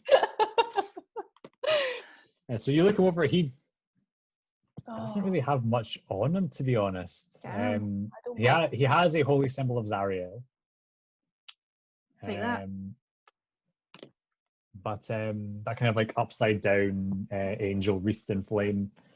But other than that, he's got his kind of tattered frayed robes of Lathander and No one knows. not much Oh, else. It seems like Lathander. as an undead, he maybe didn't really need much else. Right, shall we take a little peek-see in the cathedral? You wanna look in this room or you wanna do that after taking a peek? I mean, I already stole the guy's tome. You can have a little look here, and I'll have a little peek-see over there. Just be careful. Take Okay. Chromash with you. Right, I'll take a little peek-see. I'll Okay, take a so little look. Okay, so Amity and Chromash wander over to have a look inside the. There aren't really any windows left. It's more just kind of this one holes has where the a windows hole. previously were, because the stained glass windows are all shattered. What can I But see? yeah, make a perception check as you look inside. Good. Come on, you got this. So, as you saw before, all the pews shattered, all the kind of furniture just left in ruins and tatters. There's no sign of movement or any undead inside, though. Okay. Good. Should we just check that the portal's closed real quick? Can I do a quick sweep? Yeah, sure. I'll Do that. investigation Just check quick. of Gideon's quarters. My investigation is shite anyway, so I'm not going to. We should have really reversed these. maybe. Maybe. Never Okay. mind. Oh, no. So, Fine. Never um, mind. Give me all of his fucking loot. It's like yeah, so you look around inside the custodian's quarters. There is on the wall, there is kind of like engraved the symbol of Lathander. But other than that, there was the tome on the desk, which Amity has pocketed. Fantastic news. You find there are various holy symbols to the 4 deities of El Turo in his desk. You know we But- better take them though. Get them in my Um, pocket.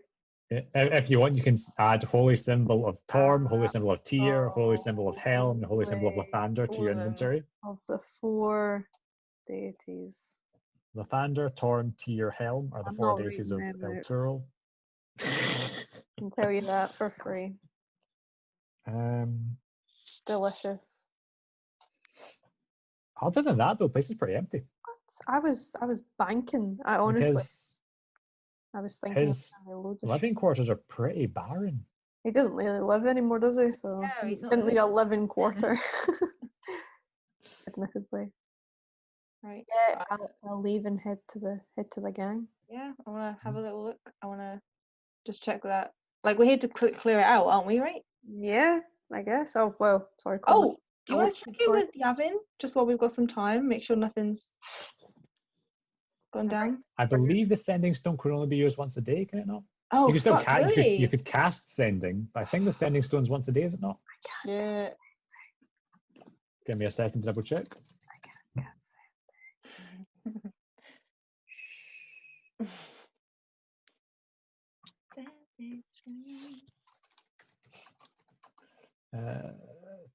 No, I want to use it more than once, Gavin.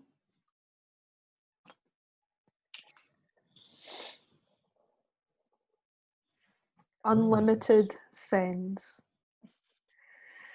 It's a one-use item. Unlimited I'm eats. frightened about it, really.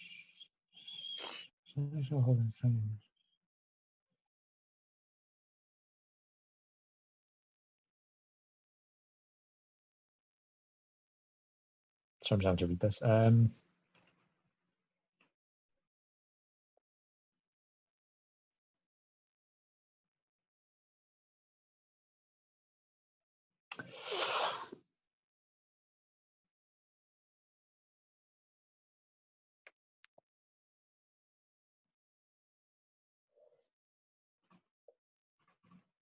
It seems to me it comes back after a short rest. Oh, We can do unless we take an hour. yeah. I mean, it may be worth it. I don't know how. But then we could get back there in the time it takes us to have a short rest. Would it? Oh, okay. Sure. Okay. So Yeah. let's just have a look in the chapel. Let's just plow quickly through the Okay. chapel. Just So are you looking through the chapel and the ossuary below? yes. Good question. Okay. Let's do it. Both of you make perception checks as you do that then. I don't want another thing in the loose ends folder, Gavin. Who knows? Making Who sure. knows? It's a big folder. Always. So as you make your way through the chapel, it is the chapel itself is much the same as the last time you were in here. Nothing really catches your eye as having been changed or different. The curtains to the kind of tower, the round tower bit, are closed over, so you open them. There's nothing in there, and nothing standing guard. And you make your way down below into the ossuary. And whilst you're there, you do see that where the 2 dead minotaurs were, the living minotaurs, there are now just like slumps of flesh. There you go. Like all the flesh has been slawed off the bones. While we're in the statue room, Jellie, and you've got that helm, and there's that statue, want to see if there's anything that does anything? Shall we? I will lift Jellie up so she can put it on the statue. You Like a Christmas lift up tree. Jellie Like so she can Simba. crown the statue. I dub thee. And yeah, the statue, the helm fits perfectly over the statue. Nothing else? Great.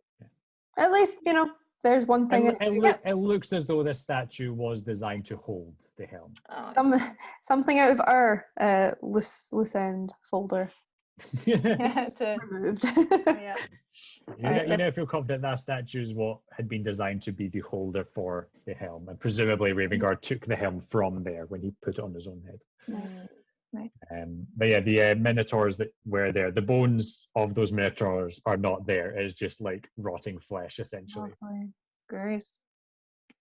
You can kind of put together that perhaps those two new skeletal minotaurs. Oh, yeah, damn. Wait, what? I didn't put it together. I'm stupid. I've got low intelligence. Because there is no bones there, and that he had two new skeletal minotaurs at his disposal, it would seem that Gideon had taken these corpses and risen the dead minotaurs as undead servants, but had specifically removed the flesh from them in the process. Gross. Oh god, okay, I get it. Yeah, so there are just two piles of minotaur flesh with no bones where you had killed the minotaurs down here below. Why were they down here? Why were they here? What's going on? Right, let's check on the. Let's go to the portal. As we're going, I'm going. So you leave this. Oh fuck! You're whispering. You're going, oh fuck, calling out the closet that you had encountered previously. There's no answer from Ofark. Oh fuck! But you make your way through to the meditation pool room. There is no portal. Hey, so we want to see. And Chromash follows you in and sees the three mutilated flaming fist bodies, and he just kind of like takes a knee and kind of says a silent prayer. Okay. Right, hold on, hold the phone. Hold the phone.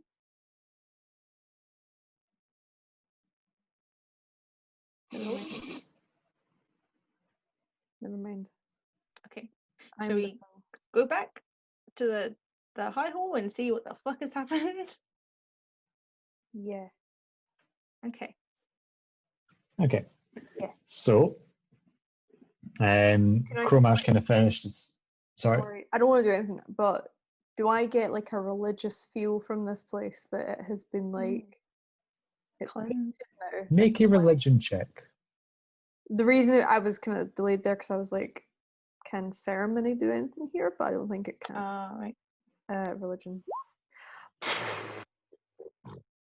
She grabs her tits as she get advantage. Yes, I get a the sense, the feeling. Both days. You walk into the meditation pool room and who the fuck knows? It felt very unsettling to be in before because of the demonic portal. So it feels you feel a bit more at ease in here without seeing a great big gaping rift in reality on the wall. But you can't say that you have any kind of strong feelings as to this place having been like. There was no visible portal. You don't really know about the mechanics behind it. All right. I'll just say some prayers to Torm that I read in the book as I leave, and just pretend that like I'm one of those like higher up clerics that like wave their hands and consecrate shit. I like how you say, I pretend I'm one of those higher up clerics when you are a level 7 cleric. You're the highest ranking cleric in this. Look, imposter syndrome is very real. It's true. Yeah. Great. Yeah, so Chromash finishes his prayer, gets to his feet. Everyone's saying prayers. Looking over the room. We're all praying. And as he begins to leave the room, he just goes, "Damn shame." Yeah. Hopefully that'll be the last for a while. Hopefully. We've done good work here. So yeah, we have. Let's go back. Deals with one threat at least. Sure does.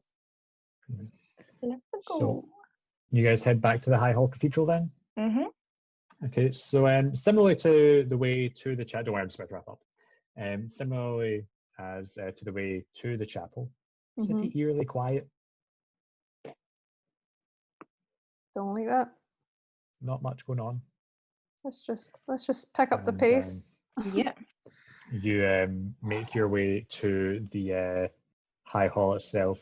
The only thing that kind of catches your attention is there is one point where you're getting relatively close to the cathedral and you hear the companion in the sky kind of whir up, and there is a bolt of lightning that streaks across the city. You see kind of dust rays off in the distance from that, but that's the only kind of event that happens. You pass unmolested through the city, and you make your way to the courtyard entrance to the High Hall Cathedral. And you can see as you're approaching, you can see there are Flaming Fist and Hail Riders at the top, just kind of standing guard. And that's where we'll end things. Hey, okay. So, yeah, hopefully I didn't overrun too much. I mean, you're getting kind of No, tired because you've not got at work all. and stuff in the morning. But, That's okay. Thank you. yeah. So, That's- session 28 wrapped up.